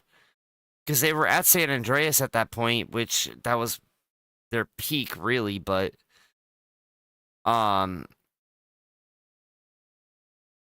think that they both could have coexisted because they're two different games. Like, not even in a literal sense, but in like a story perspective, it's not the same. They're not the same game. They're based in the same type of style, but like the stories are so vastly different in how the stories play out. Like this game, you have choices, whereas you don't really in Grand Theft Auto. You don't have a branching path, but you do in this. It just, I don't know. I don't think that it would have been competition, but I think it would have been something that I don't think that either one of them would have completely lost on. I think people that would have played GTA would be playing this as well, and they would buy them together. And I think it could have been great. It was a game that definitely reminded me a lot of something like GTA San Andreas. They could have, but they wouldn't want that healthy. Yeah, I get it. But having Snoop Dogg in there and having someone like John Singleton a part of the project maybe could have brought something different. It could have become a classic. And that's the thing too, is having John Singleton in this, writing for this, knowing his history, like that's kind of crazy. No, it got canceled. The game doesn't exist. Classic. It could have been one of those games that we talked about today and remembered fondly if it were to have released. I think even though the market was saturated at the time, I think it could have found a home. I think it really could have. I mean, if things like True Crime found a home, if things like Scarface found a home, if the games like The Godfather found a home back in the day, Exactly. With the Godfather games, the Scarface games, the True Crime games, you're telling me that there was no place for this? This would have outdone all of them. Really believe that something like this could have. I don't know. Maybe it was too close to San Andreas. Maybe, San Andreas obviously would have probably blown it out of the water still, but this could have been maybe a more intimate, personal take on the world. I don't know. It seemed very interesting, and it was something that I wanted to dive into a little bit deeper. So I hope you guys enjoyed. What do you think of Fear and Respect? Did you know it was out there? Were you excited about it when it was coming out? And are you disappointed that it never got to see the light of day? I kind of am. I really am.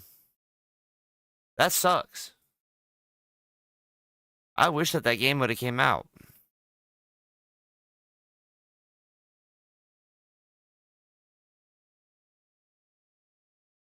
Okay. Next video. We're going to be checking out Henry Resilient.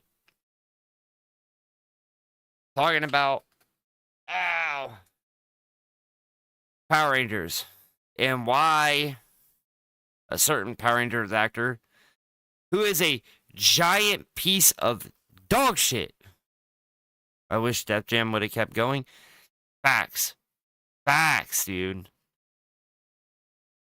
But this guy, if you don't know, he was the Blue Turbo Ranger.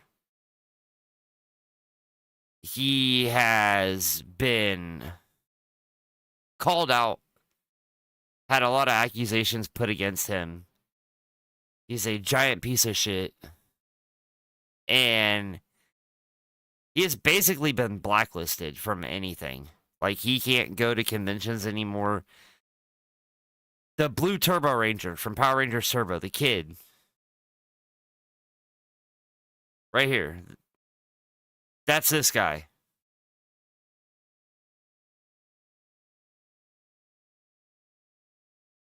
But, some crazy, crazy accusations against him.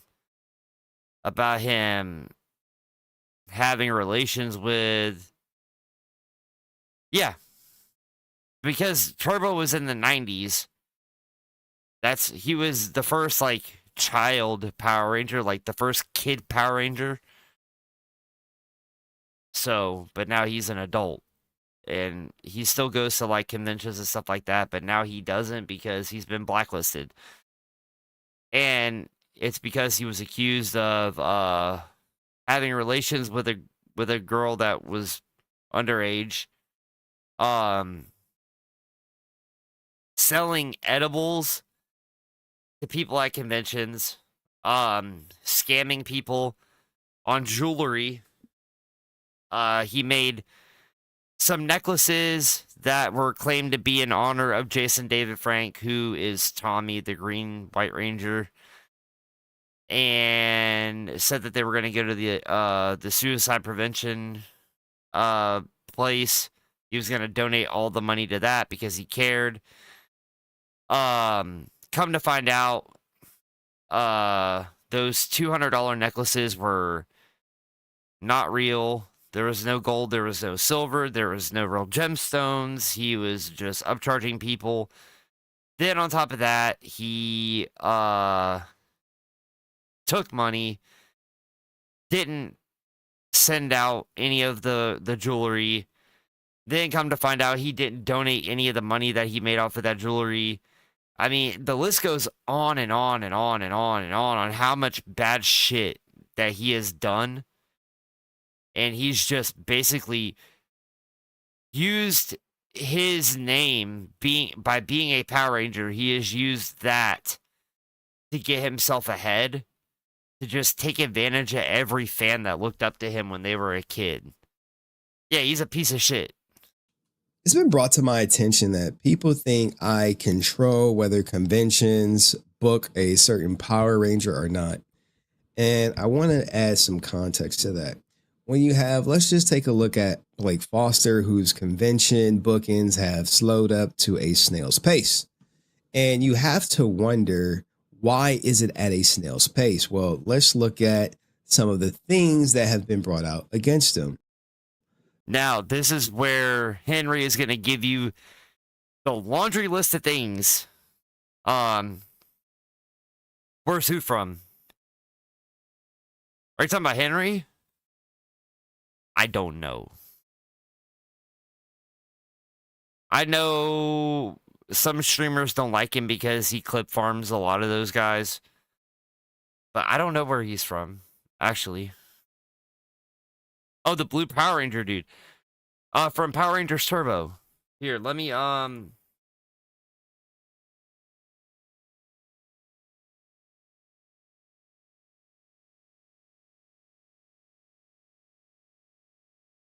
This was him when he was in Power Rangers. This was his character in Power Rangers.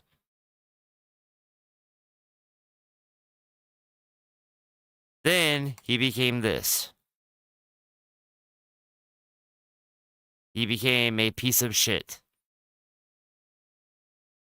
But this is him.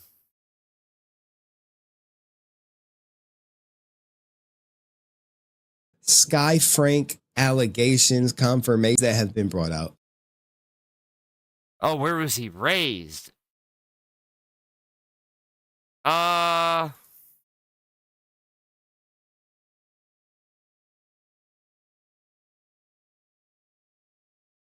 Johnny.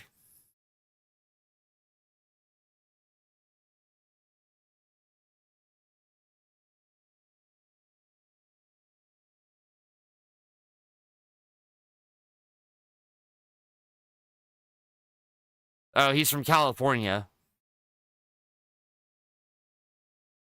Against him. Sky Frank allegations, confirmations aside, right? Now, he's saying Sky Frank. Sky Frank. Okay. Let me show you.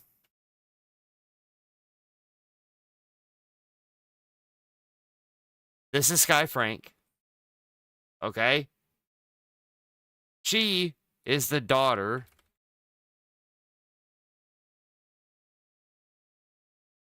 of Jason David Frank. You know, he was Tommy. Now, apparently, when she was 15 years old, Blakey Boy here decided that it was a good idea to hook up with her. And he was like 24, 25. He was like a good 10 years older than her. And she wants to believe that she takes up for him and defends him. Oh yeah, the 2019 movie was fucking impressive. I really liked it. But she admitted it to Jason David Frank. And it's on a voice recording that he knows for a fact that this guy slept with his daughter, and that's why they never talked after that and why he hated him. And yeah, it was just an all-around bad thing. Sky wants to take up for him, and I get it, because she was groomed into being with him. She was like 15. Yeah, she was 15. Yeah. Yeah. If she was easily groomed by Blake, and now she's got like that whole thing where like she doesn't want to believe she was groomed, so she just wants to defend him at all costs. And it's like, no, he actually did that shit. He's a real piece of shit. He deserves to be in jail, and she just doesn't want to admit it, even though when it happened, she told her dad, and her dad basically let everybody know that that's why he doesn't speak to Blake anymore, because Blake took advantage of his daughter. So it is what it is. But yeah. Think about everything you said. He literally went on his own platform and said, F all you F slurs, right? That's another thing too. When people started calling him out about sleeping with Sky Frank. Oh, 100%. But when all those allegations came out about him sleeping with Sky Frank, she defended him, said that she loved him, and his response was to go on Instagram and say, well, she loves me, so fuck all you F slurs. That was his comeback. To call everybody F slurs. And then tried to walk it back, and he did the same thing he did back in the day where he said, hey, this is how I talk. Okay, sure, whatever. That likely may have cost him the London booking. Not anything I said, but what he said. Convention owners can't have clearly homophobic people at their conventions. Now, never mind that he used to sell bussy pics to gay men to get by. That I didn't know. Selling pictures of his asshole to men? Hey, yo! Pause!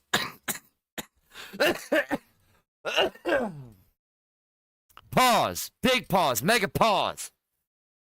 Ultra pause. What the fuck?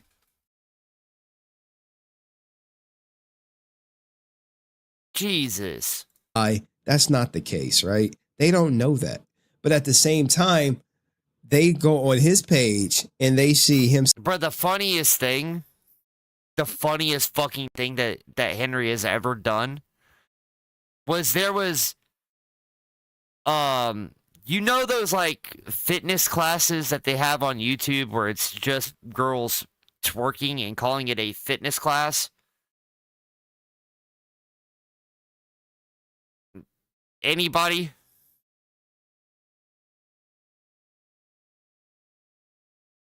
Booty.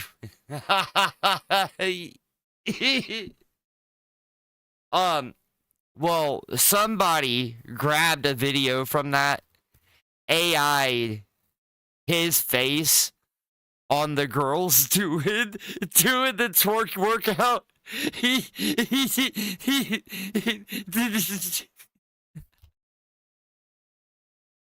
Because they did that shit the second they found out he was selling his butt pictures to dudes, I guess. So they did that shit. Oh man, that shit was hilarious. Saying F all you F slurs. There's no getting around that. He said that. That's going to impact him directly. And not just at that convention, but all conventions, right? Any convention who see that. What if, maybe the convention owner may not be gay or part of the LGBTQ community, but maybe they don't want that type of element there. What the hell just happened? My stream disconnected. What the fuck? Why? Everybody here? Yo, we good? Are we good? I don't know what the hell just happened.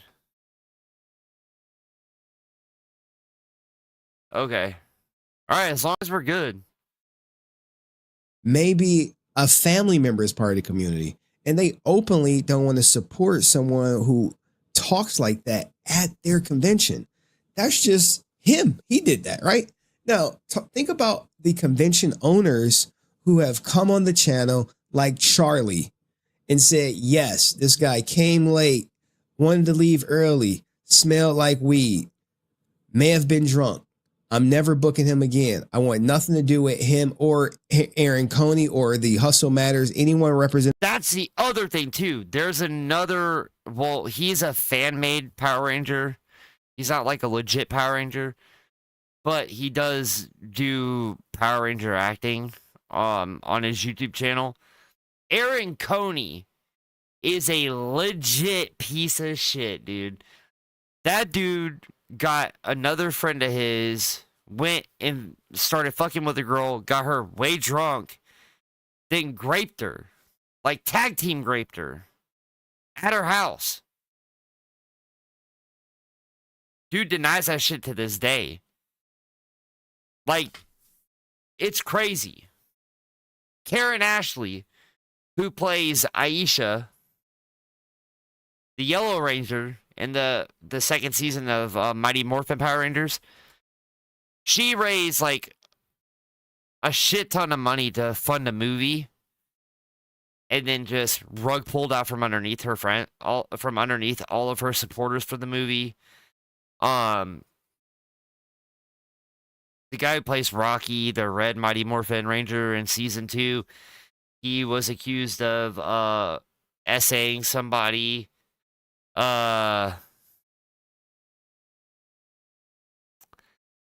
There's a couple more. There's not a lot, but it is kind of crazy. Now, there is a part here where he is going to talk about the necklaces. I do want you guys to see these fucking necklaces because this shit pissed me off. I almost bought these. Like, no joke. It's not all the Rangers, okay? There's like 50, 60 Power Ranger actors. I think it's like 6. 6 of them that have done wrong things. Most of it is scamming fans, and it's not like real degenerate shit. So, at least it's not a bunch of child predators and stuff like that. It's mostly people just scamming people out of money. Which I know it's still bad, but it's not all of them. There are some genuinely good Power Ranger actors, and it sucks that they get lumped in and associated with those pieces of shit because those guys just want to be like who they're supposed to be. Like, you know, when they go and meet somebody that they've been watching since they were like a kid, the good actors want to sit there and just you know, be that same person that those kids watched growing up. I'm just saying. Now, I want to get to the necklaces though, because the necklaces is something I want to talk about. Because the necklaces pissed me off. I almost bought it from this asshole. Those necklaces were like $180. I was gonna buy both of them. I was gonna spend over $300 on those fucking necklaces because they're supposed to go to charity for one, and for two, they were my two favorite Power Rangers. It was Tommy, Green and White Ranger Tommy. So I was willing to spend the money on them because they were going to a good cause and they were my favorite Rangers. So I was willing to spend the money. Check this shit out. Well, because they didn't know. It's indicative of your character. When he's trying to sell these pendants for some exorbitant price, and people are calling them out, right? Like the pendants. Where's the Blake? When he's trying to sell these pendants, right? And he's like, oh, there we go. Green and White Ranger pendant update. This is what the finished Green and White Ranger pendants will look like once the production is complete. He did this at a limited quantity to try and scare people into just buying them all. And sold them for a stupid amount of money. have some left and you guys should go buy them. And 64 white ones, 46 green ones. None of them have been shipped. Yep. And we are. And that's the crazy part, is that he started this 4 months ago, 5 months ago. Not a single fucking necklace has been shipped out. He's about to show you, but it's been like 5 months and not one of them have been shipped yet. They're still in production. Already know about his shipping delays. What is that telling you? And keep in mind, we know these things only cost them $22. Yeah, look at this shit.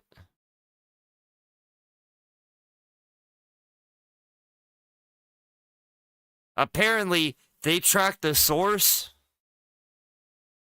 of who's making these, and it's a person off of Temu.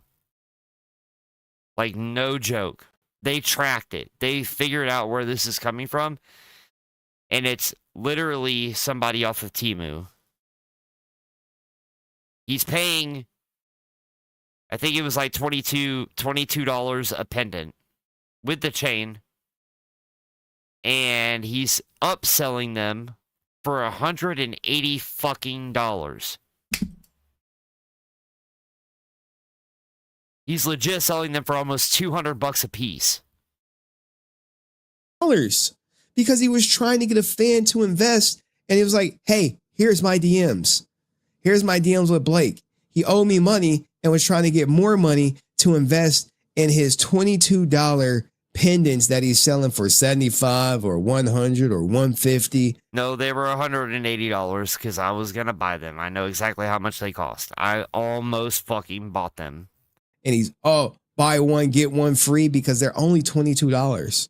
What do they cost this shit? Maybe what, $3, $4, $5? You see how it works? People are like, dog, look, he was the person who had the issue with getting people their products, right? When it came to the Metamorphers, it was the other guys. That's it too. Like, he made replicas of his morpher, like they were, because it's a bracelet style morpher. He charged them. It was like $200 and something for these morphers because they were supposed to be fully casted, all made out of metal, all brand new parts, all working parts, everything like that for display purposes to be hung up. People paid the 200 and something. I think it was like $230, $250. When they got to their houses, they opened them up. They were 3D printed fucking plastic. Not a metal part to be found.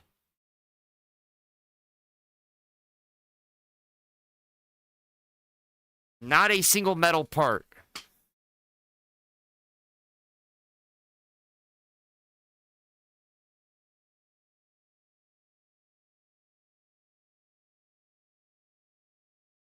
Oh yeah, 100%.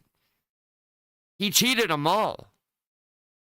It's always someone else's fault with this guy. So he has built up a reputation for himself, right? A reputation. No one wants to have him at conventions. I don't even think he's been announced for Power Morphicon.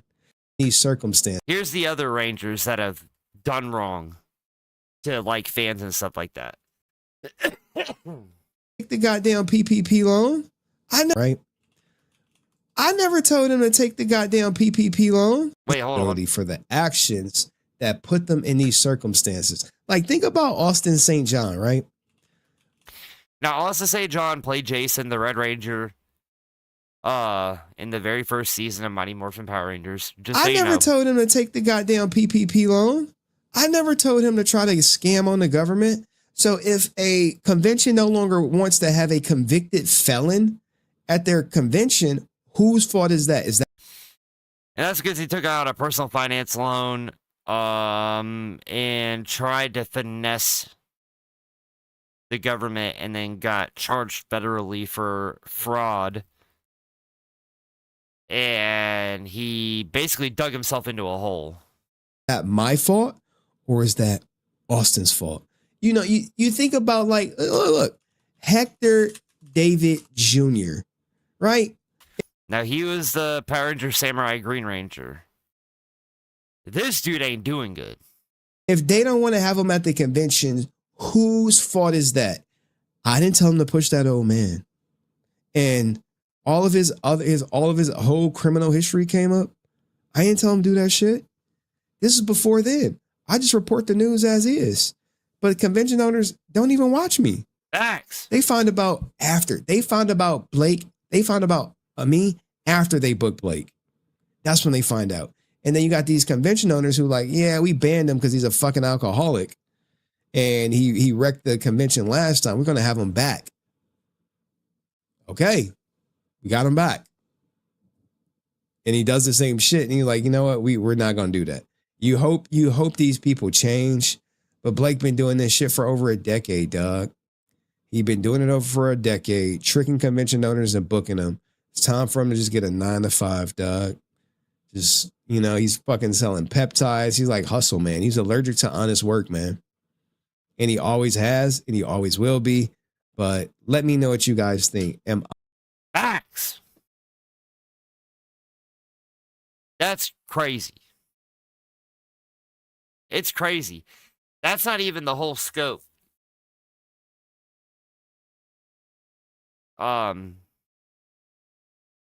Yeah, it's crazy, dude. It sucks. It really does suck because I am a true fan.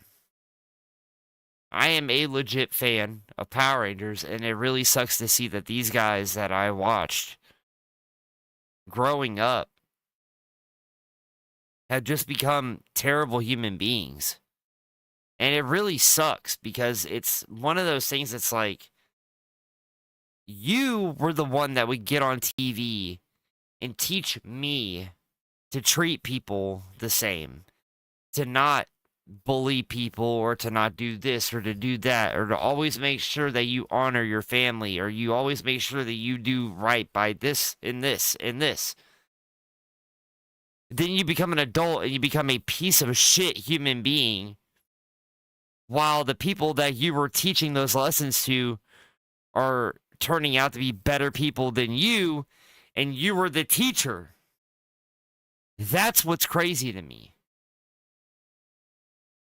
That's the textbook definition of being a hypocrite. It's crazy. So, the last thing that we're going to check out is we're going to watch Random's video. It's called I Hate What I've Created. Now I Feel Stuck. And I can feel him on this. Ricardo Medina Jr. played the right. Yep. Cole, Wild Force 2015, fatally stabbed his roommate. Yep. Oh, I know. Trust me, I know. It's crazy. It's crazy. There's so much more. Like, dude, we might have to go over, just so that way y'all know. I can literally show you the list of all the bad things that some of these Ranger actors have done. It's ridiculous. But the thing is that with Ricardo Medina Jr., the guy, Joshua Sutter, his sister, actually come to find out, learned that it was that Medina was acting in self-defense. But because he had no defensive wounds on him, and a guy died by being stabbed with a sword, that's why he was still charged and he was put in prison. Even though there was proof that he defended himself. So, it is what it is. It took like 3 years for them to find out that he actually did defend himself. But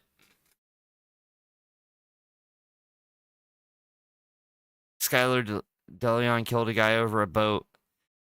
Not a ranger, but a tiny uncredited appearance. Yeah. That's what I'm saying. Like, dude, one day, I'll go over all of it. Because it's really crazy what these guys do. Especially being, like, personalities on a children's show that are trying to teach morals and ethics to kids, but yet the shit that you're doing behind the scenes is so fucking immoral and unethical that it makes you look like a hypocrite. It'd be a good deep dive video for you. Yeah, true. Yeah, I really need to. It's crazy, man. It's the shit that bugs me the most. But yeah. Or live and clip it up.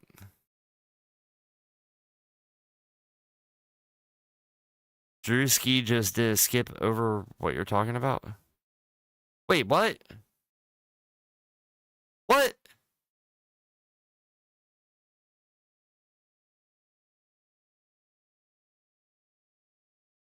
Wait, hold on.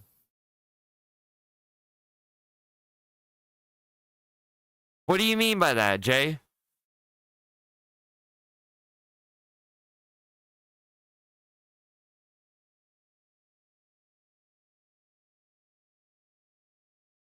Oh.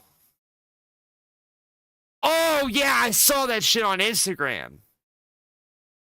That shit was funny, though. And fuck them kids.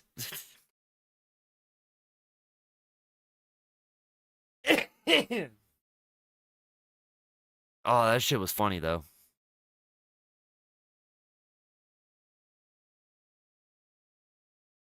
I realize. Okay. Oh, true.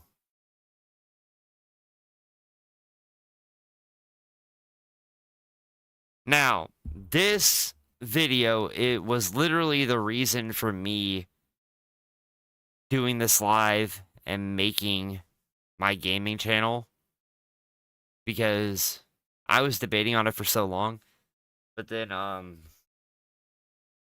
random kind of convinced me over this. So let's check it out. This will be the last thing we kind of go over for the night.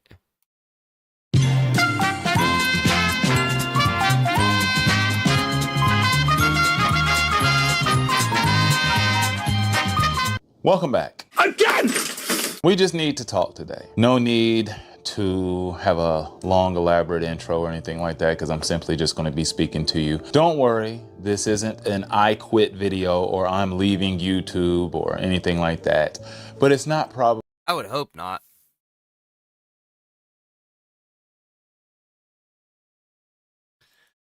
You better not quit, random. If I ain't quitting, you ain't quitting. That's just what it is. You ain't allowed to quit. Not as long as I'm around. Fuck that. What? What, Johnny?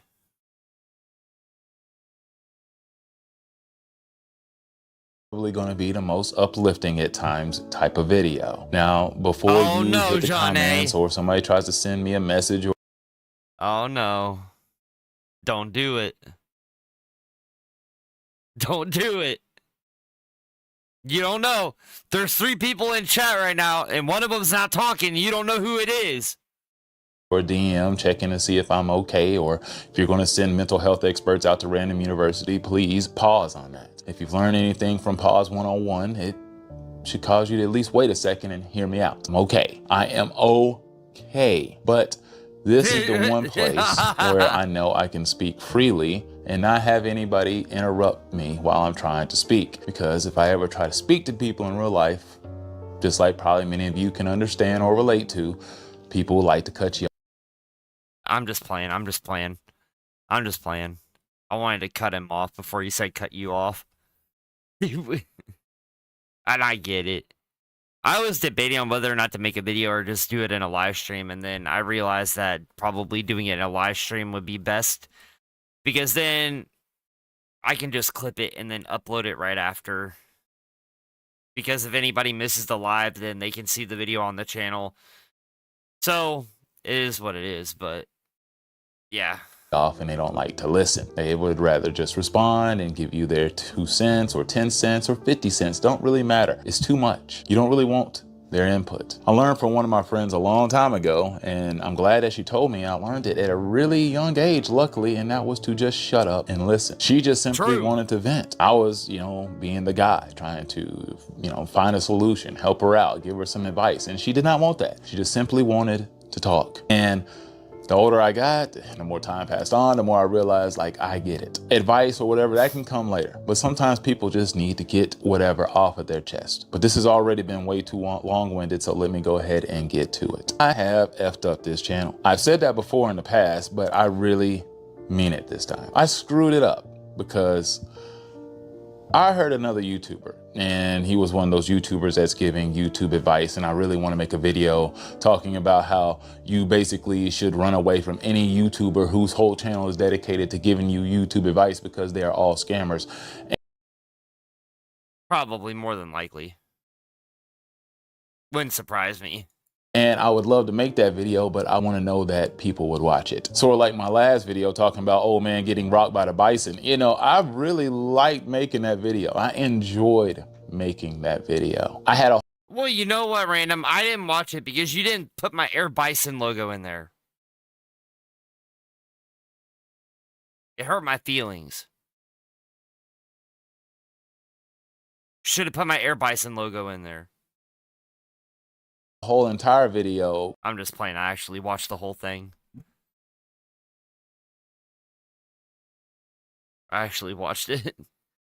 I was upset. You didn't put my Air Bison logo in there. Besides this one talking about how I'm tired of making red pill content. I don't know if I'm even going to release that now, because I'm pretty much addressing it in this one. Because I enjoyed making the bison video, but people don't watch the bison video. And the reason why is because I didn't build my channel off of videos like that. I did kinda, but as that YouTuber I was alluding to was talking about, everybody has a number. Everybody has a number of the day that they post so many videos that they continuously take endless amount of L's, 8 views, 20 views, 100 views, 6 views, no views, and then all of a sudden, 100,000 views. Now for me, it was like 45,000 views on a fresh and fit video. Some people got it confused for an Abba and Preach thumbnail because I kind of mimicked the thumbnail and manipulated people into clicking on the video. Now people did like the video. Lots of comments, way too many. Didn't really understand where people were actually watching that video and saying that they liked it, because the sound audio was pretty bad. Now the content that was covered. Yeah, but it's more about the concept more than that. I mean, because dude, I was making some really shit content at the beginning. I really was. If you look at my very first video, the very first video I made on Stevie Knight, it's not great. But, dude, that video's got so many views, it's unreal. And it's like, look. I could legitimately show you right now how bad my channel has gotten. Like, let's go all the way down. Right here. My very first video that I uploaded. These are all past live streams that I'm going to get rid of because they're not important. This was when I started taking this seriously. 6 months ago. Okay? 154 views. I posted this 3 days later. 164 views. I posted this not even a week later. Over 1,000. My Skippy video, for some reason, like over the past like month now, has been just going nuts. Like, I'm getting like 50 views like a day on this because I wasn't getting these kind of numbers. Like, this is almost at 1,000 views. This wasn't that close, but this just blew up out of nowhere. My Pearl video's got 300 views. This fresh and fit video didn't really get anywhere. I did this. Over 100, over 100, over 100. Over 100. This is at almost 400. Over 100. Over 100, over 100. That one didn't do too well, and that was because I fucked up the editing, which was my fault. This is almost at 1,000 views. This didn't get me very far. This didn't get me very far. Like, you can see the disbursement on what I'm getting here. And then, once we get past this point, it started going downhill. Like, 11, 25, like 40, 50, 50, like 80, 40, 22. Like, my Senna video did pretty well. It just, like, my views are all over the place, and it really has messed with me, and it was because of all of this. Every bit of this is what has messed me up and has fucked up my actual content, that now it's become a problem. So, all of this, all of my gaming streams are going away. These are gone. I'm downloading these. I'm going to clip them up and then re-upload them on the new channel. So you guys will still have them.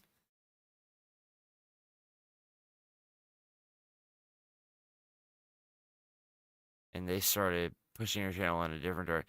That's what I'm saying. That's what I'm saying. Like, even my streams, they don't get crazy views. Like, they really don't.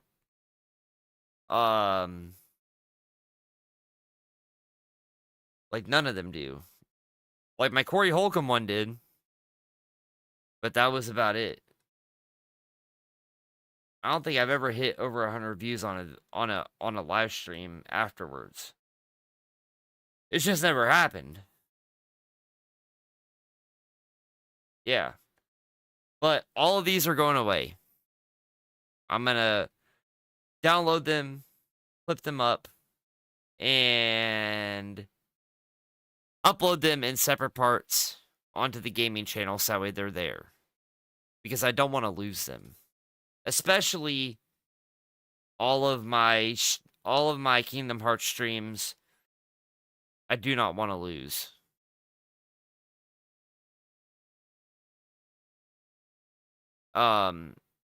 Because of me being with, like, you, Jeanne, for the first time, and being in chat for the first time, and hanging out with Derek, and hanging out with all of you guys. Like, these are memories I don't want to let go of, and I'm not going to let go of. So they're going to get put on a different channel where they can get the push that they deserve. And then, that's what it's going to be. But I refuse to let any of these videos go. all of this content means way too much to me for me to let it go. So it is what it is. But let's get back. Cover was good, but it was trash. It was a really bad video. And it caused me to be really confused the longer I started posting videos on YouTube, like what this is all about, because I mean, how does that video get 45,000 views? Who was sharing it? You know, there's no... I am Jean A. I've already, let's see. Yeah. I've already gotten all my Black Myth Wukong videos and all my Kingdom Hearts 3. Those are all going, so they're downloading. They're downloaded. I'm going to clip them up, though, and make them into smaller, more digestible episodes. And then just mass upload them onto the channel. So that way they can be viewed again.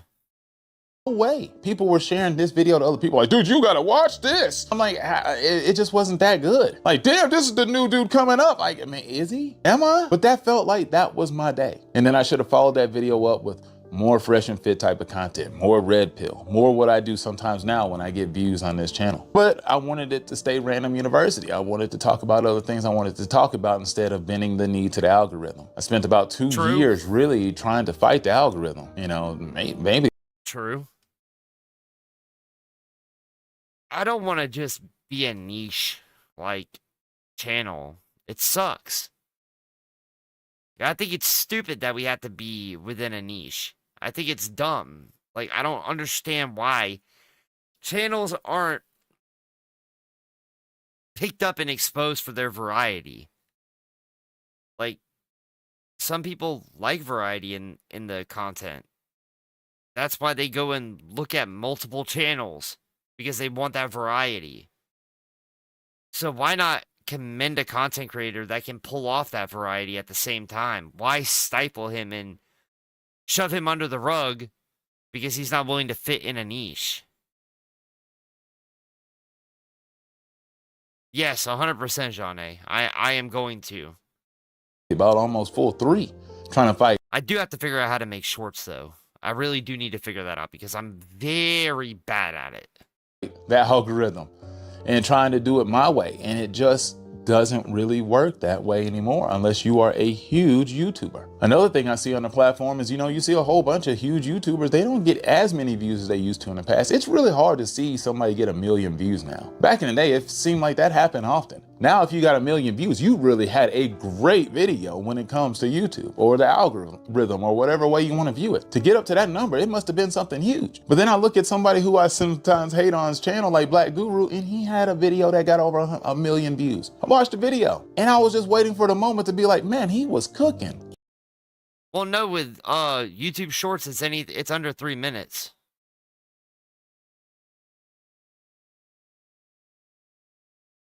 Yeah, with YouTube Shorts, it's under 3 minutes. TikToks is 65 seconds. But YouTube Shorts is 3 minutes and under. And it just never happened. It never happened. And it once again made me confused as to like what blows up. But I do know, like, if you follow that video up with more videos of that type, that genre, that niche, you're more than likely going to get more views. My videos continued to struggle after that because I just went back to what I normally did. And also I hadn't fixed my audio issues. There were people that left true.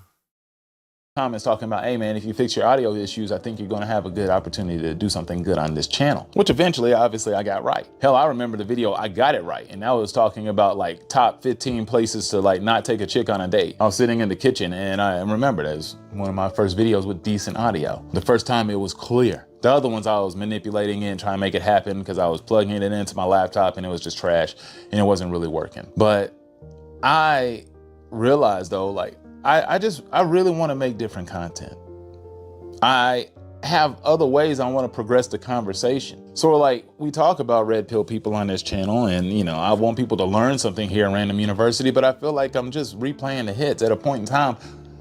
How much further can the conversation go? I've said this. True. And that's what I'm afraid of as well.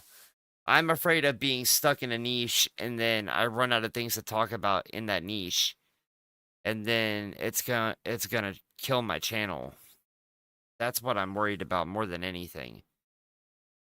Like, I don't want to let up speaking on creators. I really don't. But it's just like,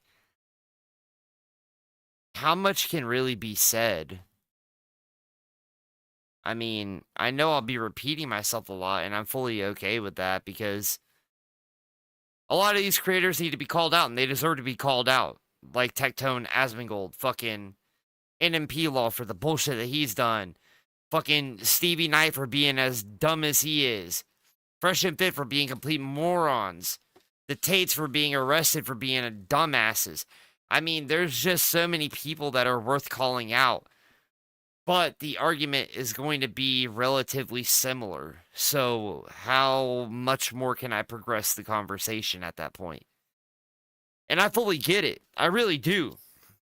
But I think to survive on this platform and to be able to make a name for yourself, you have to just follow that niche until you get to a comfortable spot. And once you get to a comfortable spot, then you can start experimenting. Because once you get a following that's just willing to be there for you because of them liking you for who you are, then they're also going to be willing to try new things with you. And that's where things will start going better in your favor. I think as long as you're not sticking, if you're not going too far away from what you're originally doing, I think it's easy to mix things up every now and again, and it should be okay. In the past, like, I mean, what else can I really learn from these people? I saw somebody leaving a comment the other day like, hey, you gonna talk about this Andrew Tate drama? I guess. I don't really want to talk about Andrew Tate, and I probably won't even make the video. Because what's there to really talk about? He got arrested? I mean, what do we think is really gonna be the end result? Is it gonna be something that's gonna blow our mind? Oh my God, change our perspective on how. Well,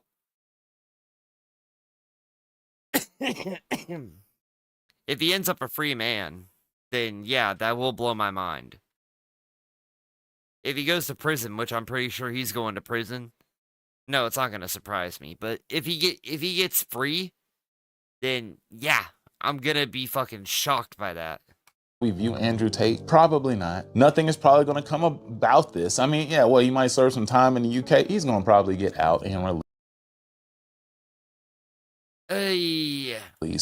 just like he was this last time, unless they finally actually prove something. Are they? Do you have faith in that? I really don't. I've seen a whole bunch of terrible crimes and things happening to people around the United States, especially black folks, just coming up missing and hanging and all sorts of horrible things. And guess what? I mean, they always find a way to not get justice or not investigate the way they should. Nothing happens. What you think is the end result of those cases turns out to be the end result most of the time. They didn't get the justice they deserve. Oh my God, John A.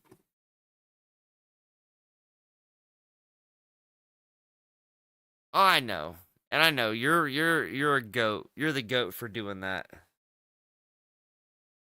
For being by my side from the beginning. I appreciate you. Ow. Son of a bitch.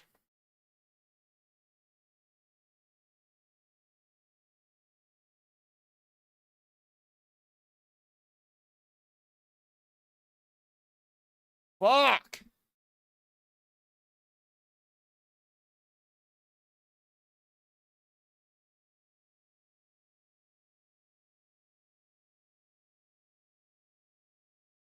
I had a giant ass fucking ant bite on my thigh.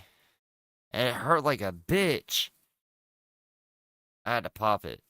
That fucking hurt. Was I shocked? I wasn't shocked at the result of the Carmelo Anthony case. It was a little over the top, like way over the top, but am I shocked? No. Disappointed? Extremely. But I can't sit here and act like, I'm shocked. Just like many times, like when you see Myron crash out again. How shocked am I supposed to be from that? Hell, Myron is irrelevant. He started his own channel. Yeah, Myron Gaines X. Congratulations. This dude's platform, Fresh and Fit, was his moneymaker. And they find him. Well, it's not even that Fresh and Fit was his moneymaker. Well, yes, it is. But it's the fact that they didn't care enough about the channel to keep it monetized. They were so worried about free speech that they didn't even worry about their own fucking money. They were willing to nuke their livelihoods. Also, they could say some words that was going to completely ruin them for the rest of their lives, which is fucking dumb. It's extremely dumb. And then Myron thinking that his own personal channel was just going to do better is stupid. Yeah, that's what I'm doing right now. Shit hurt. So irrelevant. All they did was demonetize him. They still let him post content. And that's the crazy thing too. With the racist and misogynistic shit that Fresh and Fit have done, the fact that YouTube allows them to still have a channel on the platform is bonkers to me. The fact that they are allowed to post content still with it's the only thing is that they just can't make any money off of it, but they still have free speech. They can still say what they want with no punishment. That's crazy. But they're still going to cry about not making any money. And it's like, bro, if you would have just been a little bit more, if you would have been a little more diplomatic about how you speak and how you approach the content that you make, you could have thrived on this platform for so fucking long that you would have been easily up there with some of the biggest creators on the platform. And you chose to throw that shit away because you couldn't mind your fucking manners and talk like a normal human being. Waste his time and continue to let him... Facts, Jeanne. Facts. That's the shit that pisses me off more than anything. That's why I hate Tectone the way that I do. Like, let's be real about it. I've got 100 and... what? I'm at like 100 and something subs. 136, I think. Tectone is at 1.1 million or 1.2 million. And he says the most racist, homophobic shit on the planet. That motherfucker still gets to keep his platform. And he is still thriving and making money off of his content. Meanwhile, I can barely get people to look at me. But yet there's people like Tectone and people like Myron and Fresh and Fit and all these dudes that are just straight up pieces of shit. And these guys are just thriving on the platform. And I don't get it. Dream away that he's going to actually be able to come out here and make money again. I don't know why he posts on YouTube. He desperately wants to get back with that ex that he can't get back with. She is just teasing his ass. Just leaving a... Yeah, because he knows YouTube made him the most money. Without YouTube, he's never gonna have the money that he did before. YouTube made his ass so much money. Even though he basically sucks the dick of Rumble, like the CEO of Rumble, he sucks that man off on a daily. He's not getting anywhere near close to the amount of AdSense money and any of that shit that YouTube was giving him. They were getting mad fucking money. They were one of the top super chatted fucking YouTube channels at one point. They were literally the highest grossing super chatted channel on the platform at one point. It's insane to think about it, but it's true. And they're never going to get that shit again. A trail of just candy, like it was James Woods trailing them out there in the woods. I didn't mean for it to sound like that, but that's what it was. Still, ooh, piece of candy. That's Myron trying to get back to YouTube. Facts. I mean, it's really pathetic. The way they treat him, hell, it's almost like they treat him like a basketball player that they kicked off the team, but they let him have the jersey. They're like, no, you can still keep the jersey, but you ain't ever going to be on the team officially or get to play or get stats. You know what I'm saying? None of that matters. But we'll let you have the jersey. That's cool. We'll let you pretend and make you feel good like you're still here. I think that's true. But I feel like I just got other ways to cover these people by going into things I really like talking about, which is like movies and TV. I don't really watch movies or television anymore. Barely listen to music.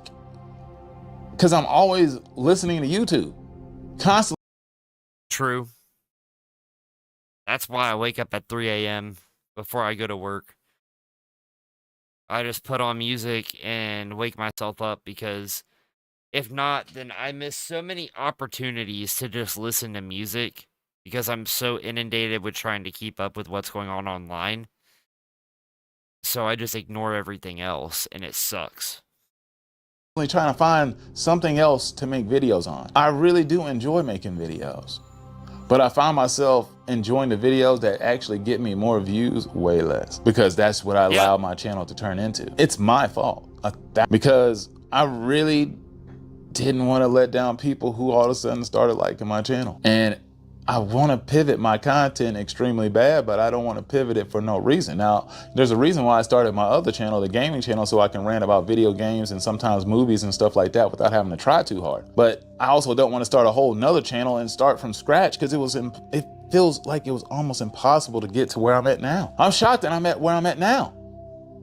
But sort of like that guy said, man, everybody has a number. That was my day to blow up for reals. And the reason why I get so impatient is because I get fatigued. I'm extremely tired most of the time. And most of the time I'm able to fight that fatigue because I'm doing things that I care about, doing things that I like, enjoy.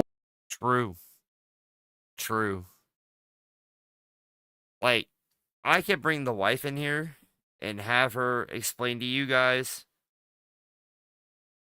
how much time I spend on research and everything for videos and for streams when it comes to this channel. Like, no joke. I spend a lot of my time doing it. Even in between work.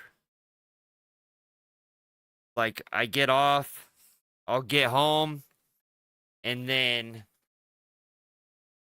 I'll be on YouTube just scrolling through videos, looking through my home feed, putting things into playlists so that way I can make sure I see them later. Doing that for like 4 hours because I'm just so hyper focused on this channel that it was killing everything else, including like what I was doing when it came to my kids. I've been so dead set on trying to make this channel thrive that it hasn't caused a rift between me and my kids, or even me and my wife. They support the hell out of me, and they are happy that I'm doing this because there were way worse things that I was doing back in the day, and they're just glad that I can put my focus into something like this.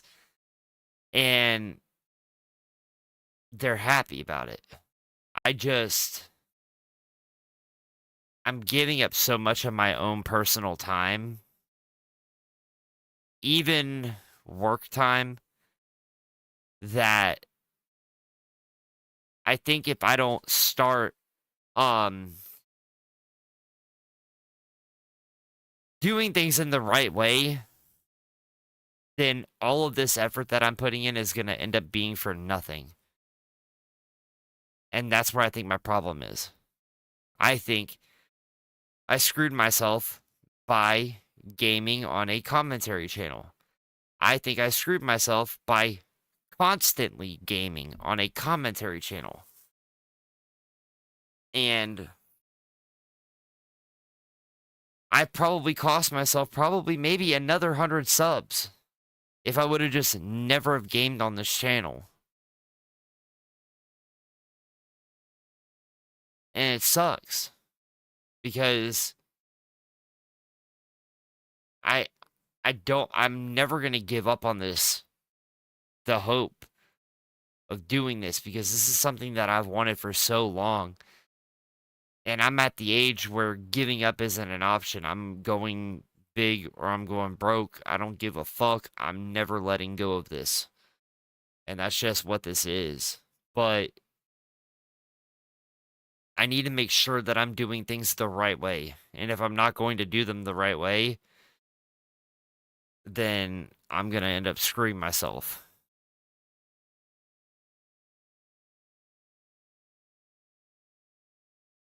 Yeah, I know. I understand. But it's like, a mistake was, me playing some games for like a month. But it's like, well, I've been doing it for 4 months. And I've been doing it 4 days a week. Twice a day. 4 days a week. Every week.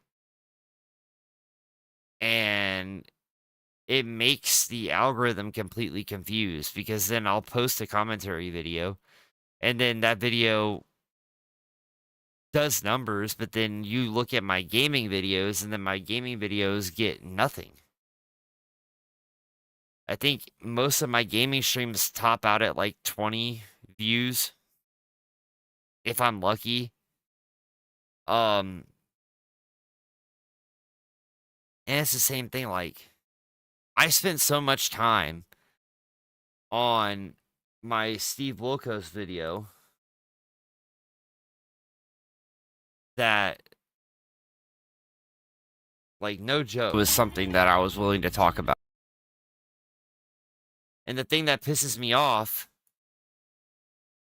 is this label right here. And nothing's gonna get rid of that. I've tried. It's literally this. And it shuts me off. Completely destroys my reach. Every bit of my reach is gone because of this. Because nobody wants to fucking see this. Because now they think that this shit's made up.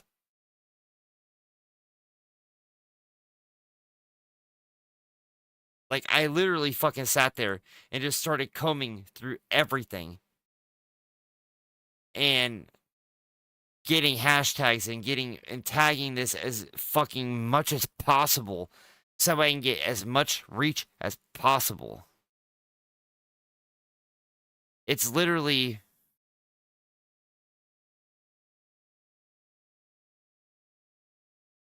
It literally says made with AI. That's what that says.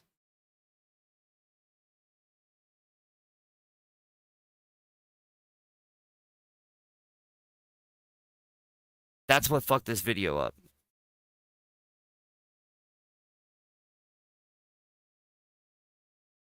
Fucking mosquitoes.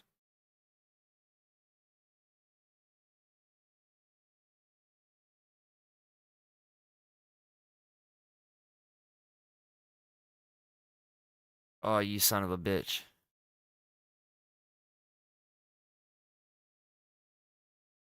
Ow, motherfucker.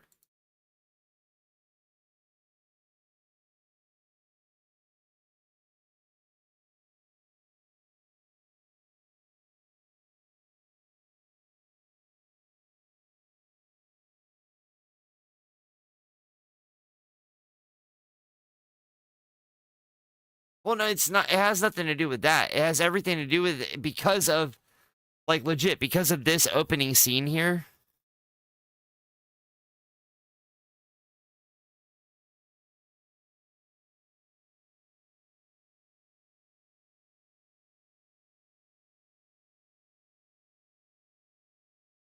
Oh, yeah. I don't get why there's that many mosquitoes in here. There shouldn't be, but, the reason why they flagged it as AI is because of this scene, this opening scene. But the title of the video and the thumbnail is pretty much, and this was a stock image that I got, a stock video that I got from Adobe that was already green screened. All I had to do was edit over it and do this, and it was done. That's all I had to do. But then when I sat there and I chatted with vidIQ and asked them what they thought, they said that this whole scene here was the reason why they assumed that it was flagged for being AI. And it's like, well, you completely fucked up every bit of momentum that I got, because people are going to look at that shit and nobody's going to want to watch it. Even though this was one of the most important videos I ever fucking made, it got ruined because of that.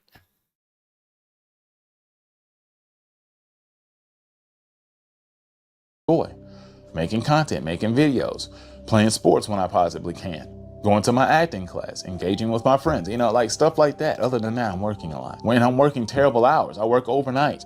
And then I got summed up the energy. And then most of the time, like when I do... Yeah, it's bullshit, dude. It really irritated me. the podcast, I'm like, I'll just adjust and I'll work around my sleep schedule because I don't sleep hardly anyway. I don't sleep bad, I just don't sleep much. Got a great bed, I just don't spend enough time in it. It's just a damn shame. Got that Tempur-Pedic, it ain't ever gonna have a dent put in it. Hell, I got a nice warranty on that thing that says if it even gets just a little bit of a dent in it over 30 years, they will replace that entire bed. It's never gonna happen. I'm never in it. I mean, maybe one day when I get off of this job, because I am desperately searching for new opportunities at some point in time, because I got to. And, you know, the people in my job get it. They know that I can't work overnight forever, man. I'm almost going to be 40 years old. I mean, hell, how much longer am I going to talk about red pillars? But really... True. That was why I busted my ass to get off of the night shift when I got here. Like, I was working night shift for like a month and a half, 2 months. And I was like, dude, I can't do this shit. Like, bro, I'm gonna be 34. I can't do this shit. This shit's way too much. Save that shit for an 18-year-old. Save that shit for a 20-year-old. Let those young fucking dudes do that shit. I can't do it. Not and be a father at the same time. It's either I can work overnights or I can be a dad. Like, which one do I need to be? I can't do both. There's just no way. How much longer am I going to talk about people like Andrew Tate? How am I going to talk about people like Byron Gaines, Sneeko, Nick Fuentes, Jake Lang? I mean, Chud the Builder, Tristan Tate, Testicular. I don't hate any person on earth. But I flat out do not like these people. And I know I have never met these people, nor do I care to meet these people. They are trash. There's nothing left to learn from these people. There's no day you're gonna have where you're gonna come out and be like, oh yeah, I had a conversation with Myron and I really changed my mind about him. No, that's not gonna happen. I know it won't. Because either he is the person that he presents himself as, or all of them are, and I don't like them, or they're fake as hell and I still won't like them. That won't change. So those people push it to about as close as they possibly can to me when it comes to hating those people. And I don't like covering people I do not like. It's not fun. It's irritating. It truly causes me to actually, like, when I look at these faces, like when I see Byron's face on the screen, I want to punch it. Genuinely, when I see his large ass toucan beak that he has on his head, I want to hit him. When I see people like Andrew Tate out there crashing out there promoting how to be an alpha when he looks more feminine than ever out there. And why was he wearing what he was? He was literally wearing a deep V-cut blouse. Was wearing when he got arrested. That's the loser's outfit. And I call it the loser's outfit because I'm pretty sure that's about damn near the same thing Cam Newton wore the day that they lost the Super Bowl. After him having one of the greatest runs ever in the NFL, he showed up to the Super Bowl wearing something extremely soft like that, and they got their asses beat. Faces, kicked in. Whatever analogy you want to use, it was ugly. And, I look at people like that, I don't like them, and I don't want to talk about them. Because it's a waste of time and space. Let people like Gadget cover him because he's way better at it. I'm way better at talking about movies, television, sports. If I actually had my own sports channel, I should have just did it. And I feel like a douche all the time because I taught my brothers out of doing a sports podcast. And that's something I feel like it might be a little purging from your guys' channels, but it will weed out those who were for that content, and the rest who's rocking with you guys through whatever will still be around. True. Yeah, 100%. Yeah. That'll be fulfilling for y'all. I'll be clear. I'm not unhappy. Like, I love doing this shit. I'm happy making this. If I could get away with doing both styles of content on one channel, I would be fine. But YouTube's not allowing me to do that and be able to thrive. So it has nothing to do with me being unhappy. Like, I love this shit. Like, I'm telling you right now, I promise you, like, I go to work Friday to Sunday for 12 hours, and I'm doing that shit half out falling asleep while I'm standing straight fucking up, vampire style, fucking, like, in a warehouse. Like, no fucking joke. When I'm doing content like this, I could go 24 hours and it wouldn't bug me. Because I love doing this stuff. I really do. I just want to make sure that I'm not handicapping myself because I don't want to put in the extra effort to make 2 channels for 2 things that I love doing, which is gaming and commentary. I mean, I've got to be real with myself at this point. I've got to face the facts that I did something completely stupid and selfish and lazy because I just didn't want to do what I needed to do right the first time. So, is it going to take more time for me? Yes. But it's not going to eat at my, I don't think it's going to eat at my schedule the way that it is. Because I'm going to stick to doing 2 streams here a week and 3 videos on the weekends on this channel.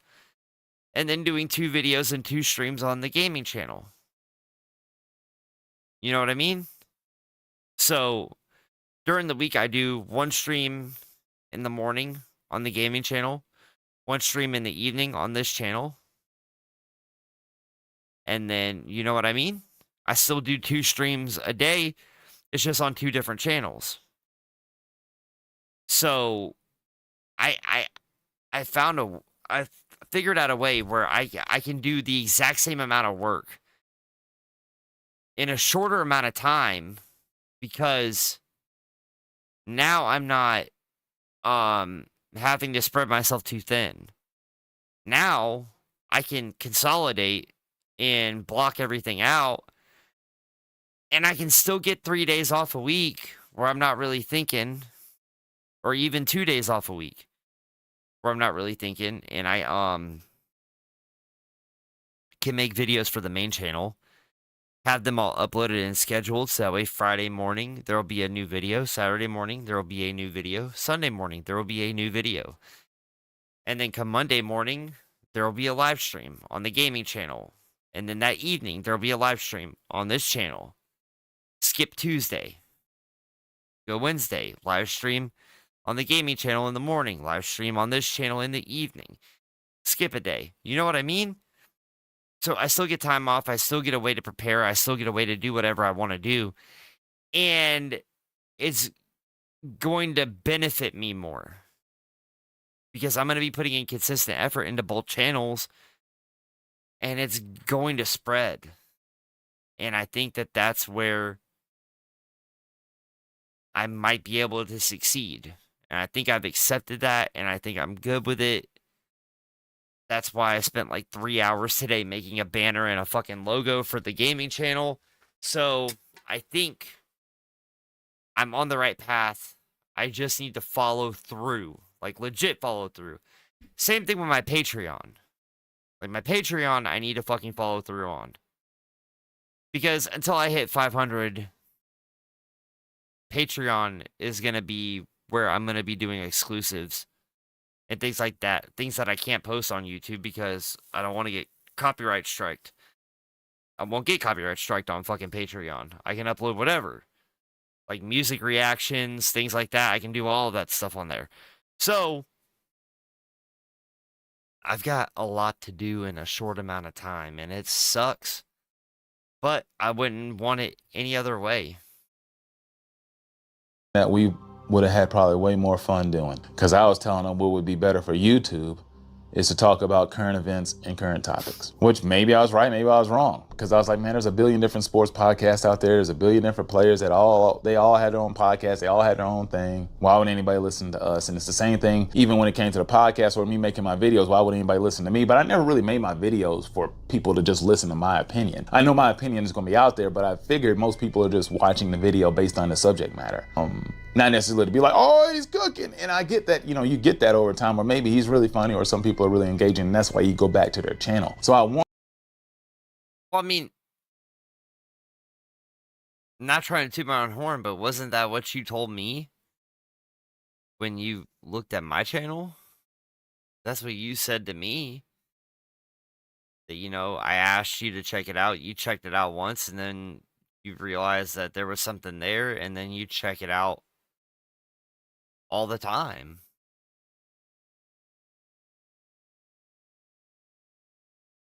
I wanted to be good at it, and I knew I needed to get better over time. But before I even dove into the, all of this in the first place, I somewhere randomly I'd lost my confidence and like believing I could even be good at this. And then I just completely just sold my booty hole to the algorithm and said, red pill, here it is.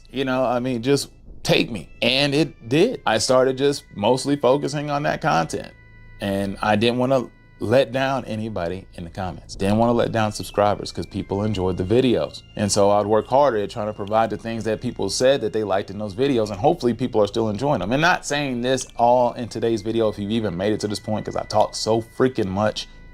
You're good, Random. Trust me, man. You made me rethink how I'm doing things, so I needed you to talk this much because that's how you legit convinced me. So I appreciate you. Which is another thing that I get frustrated with myself with, because I talk too effing much, which is one reason. No, you don't. In all reality, no, you don't. Trust me, if you were talking too much, I would be irritated, but not even close, man. You're just speaking how you feel. And it's valid. Trust me. I mean, I feel like I'm lost on this platform. But it was the same thing I said when I commented on the video. It's like, look, man, you ever want to try and thrive together, dude, just let me know. Anytime, anywhere, you let me know, I'll be there. I don't give a shit. Let me know. And that offer is gonna stand till the end of time, until I'm dead and gone. You ever need anything out of me, and that goes for Watts, Logics, Random. Y'all did so much for me, man.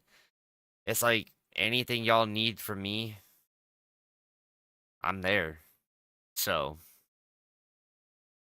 I let him know. If you look,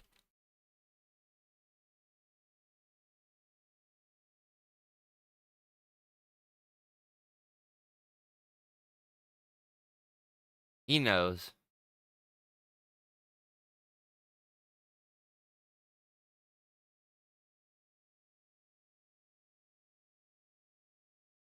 But yeah, Random knows. I made sure to let him know. I wasn't gonna sit there and let him think anything bad, because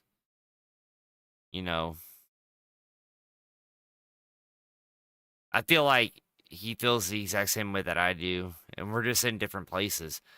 But I think that how me and him, our chemistry and how we talk to each other is unique in a way that I think that me and him could do content very well on the platform together. That's why it's like, dude, I'm always down. I don't give a shit if we're just talking, shooting the shit. Does not matter to me. Do not care. Don't bother me. Whatever you're down to do, I'm down to do. Because it's just fun to hang out with Random on stream or in a VC. It doesn't matter. It's just fun. And I'm always down.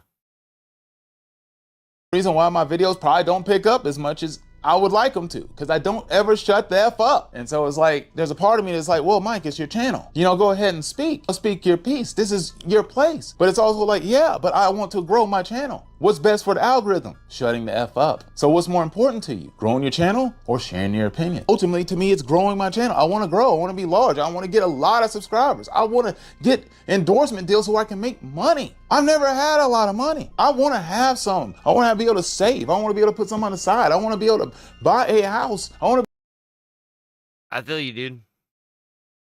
I feel you 100%, dude. I'm right there with you. Be able to get up out of this damn apartment. You know what I'm saying? Not saying that I'm just stuck here like I can't move, but it's optimal. But I want to have more freedom. And I want more. And I want to, you know, my effort to pay off for that. And that's where my impatience comes in. Because other people are working just as freaking hard. And I know a lot of other people are wanting the exact same thing. And some people are like, dude, I can't even get up to 12,000 subs. And I can't even get up to 500. Like, I get that. And that's what makes me feel like a douche too, because it's like, well, I mean, I sound entitled. No, you don't. No, you don't. No, you don't. You're worried. You're worried that you'll plateau. And it's perfectly normal. It really is. Like, I'm not grateful for the people who are here, and I am. But it's like, I feel like I'm holding myself back. But then again, I'm like, am I? Maybe this is the best I can do. Maybe I really can't do much better. Yeah, you can. With as much of your videos as I've watched, yes, you can.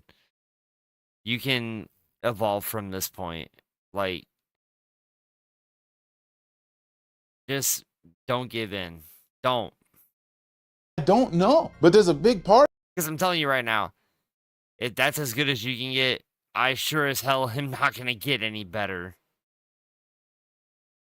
Part of me that thinks if I do something I'm truly passionate about, then I could probably do better. And I could still correlate a lot of the thoughts and a lot of the takes back to people that I talk about on this channel. But I don't want to waste time. I cannot waste any more time. I've already wasted like 3+ years on this platform already. And I can't start over from scratch unless it's a side channel like the one I have. I have a hard time thinking I could do that, and it's going to manage to be a good thing, smart to do. I feel like it'll be very counterintuitive. So that's why I'm kind of saying that I am going to try to pivot my channel a little bit because I don't make videos that's long lasting. Like, you're not gonna go back through my catalog and be like, oh yeah, this feels like something that's current and or something I could relate to now. Most of it was current then. I wanna make videos that people can watch a year or 2 or 3 or 4 or 5 from now and be like, damn, that's still a good video. And it still resonates with me now in this moment. And Look, Random, you ever wanna... I think we should just do co-op games together. I think that that's the best idea for both of us. Like, playing Split Fiction or playing some other games like that. I think that that's where me and you can both thrive more than anything. And get both of those channels up off the ground while we, what's it called? I forgot what I was gonna say. Not gonna lie, I still go back and watch that live when we watched that Omar video. Omar video.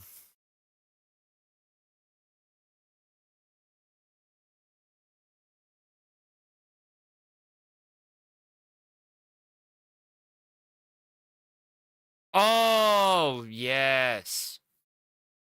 True. True. Yeah, that was painful. I'm not making content that does that. And that kind of disappoints me. And it makes me feel like an absolute failure. And I, you know, yeah, I do. I really do like feel like that. I'm not doing enough and I'm grinding.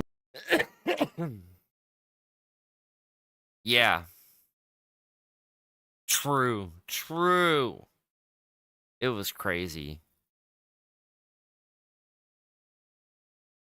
Myself to death. And I don't know what to do about that. You know, I just simply want so much more because I expect so much more of myself, but that's also like a bit of narcissism too, thinking that internally, like, oh man, I think I'm great enough to do better. But I mean, I don't know. So I It's not about you being narcissistic. It's about you seeing where your potential is. And if you don't think that you have more potential than that, then that speaks a lot more about you than it does anything else, because you really do have the potential to do more.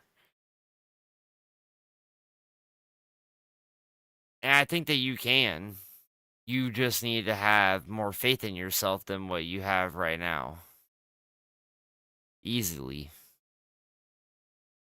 Like, the amount of shit I've given up on because I had no faith in myself, it's astounding what you would see of the things I just backed out on, because it's just like, well, I don't think I can do this. I don't know if I'm good enough to do this. And come to find out, like, I could. I just wanted to sit there and make things difficult for myself by acting like I wasn't. Try to bring myself back down to earth and realize, like, Mike, you're just normal. Maybe this is your ceiling. But I'm tired of feeling No. like I'm accepting that my ceiling is just so low. I know that It's not. It's not. I'm telling you right now. I'm telling you right now, Random, it's not. But I'm telling you this for sure. If you do blow up, you better not forget me. Because if you do, we're going to have a problem. the bar now for most things is absolutely in hell, they say. But to me, it's even lower than that when it comes to most things. I feel like the bar is like, hell, the bar is so low that hell feels like heaven. That's how high up it is. Like, it's crazy. But for me, the bar is like that. My bar is way too high. It's the exact opposite. It ain't low. My bar for myself is extremely high. I expect to be the best, even though I know I'm not even the most talented. Hell, I'm on tier 1 of my own tiers of delusion. That's why I can point out the other ones. You know, I still got a long lineup of videos coming out after this. There's just lots of videos lined up because I can't stop making content. I love making. Yeah, but there's nothing wrong with that too. I mean, nothing wrong with making content and then backlogging it. Just make sure you upload it before it fucking goes out of the discussion. But yeah, I think that's where I think we're gonna end. I am glad that, you know, we were able to have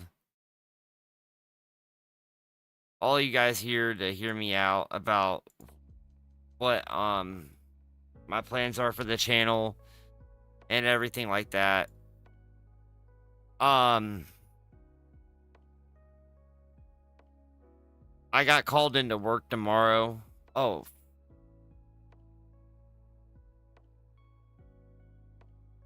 Hold on. I gotta check. I hope it does too.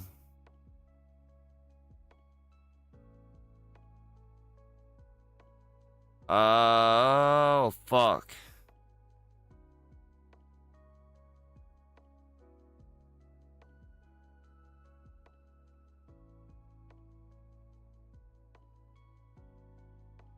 Son of a bitch.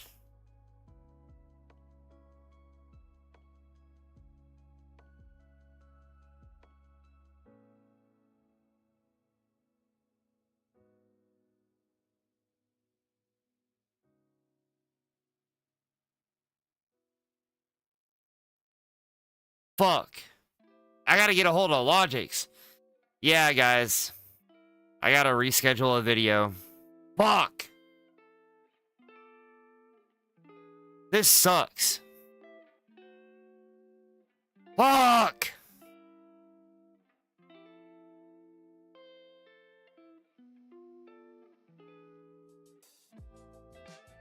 Well, I'm about to have a shitty conversation with Logix. That's just great. But yeah,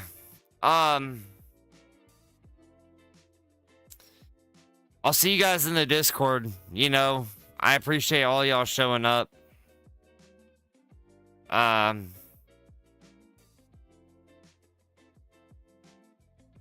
gonna get there little by little, and I hope that you guys decide to stay on this journey with me, because I really do appreciate it.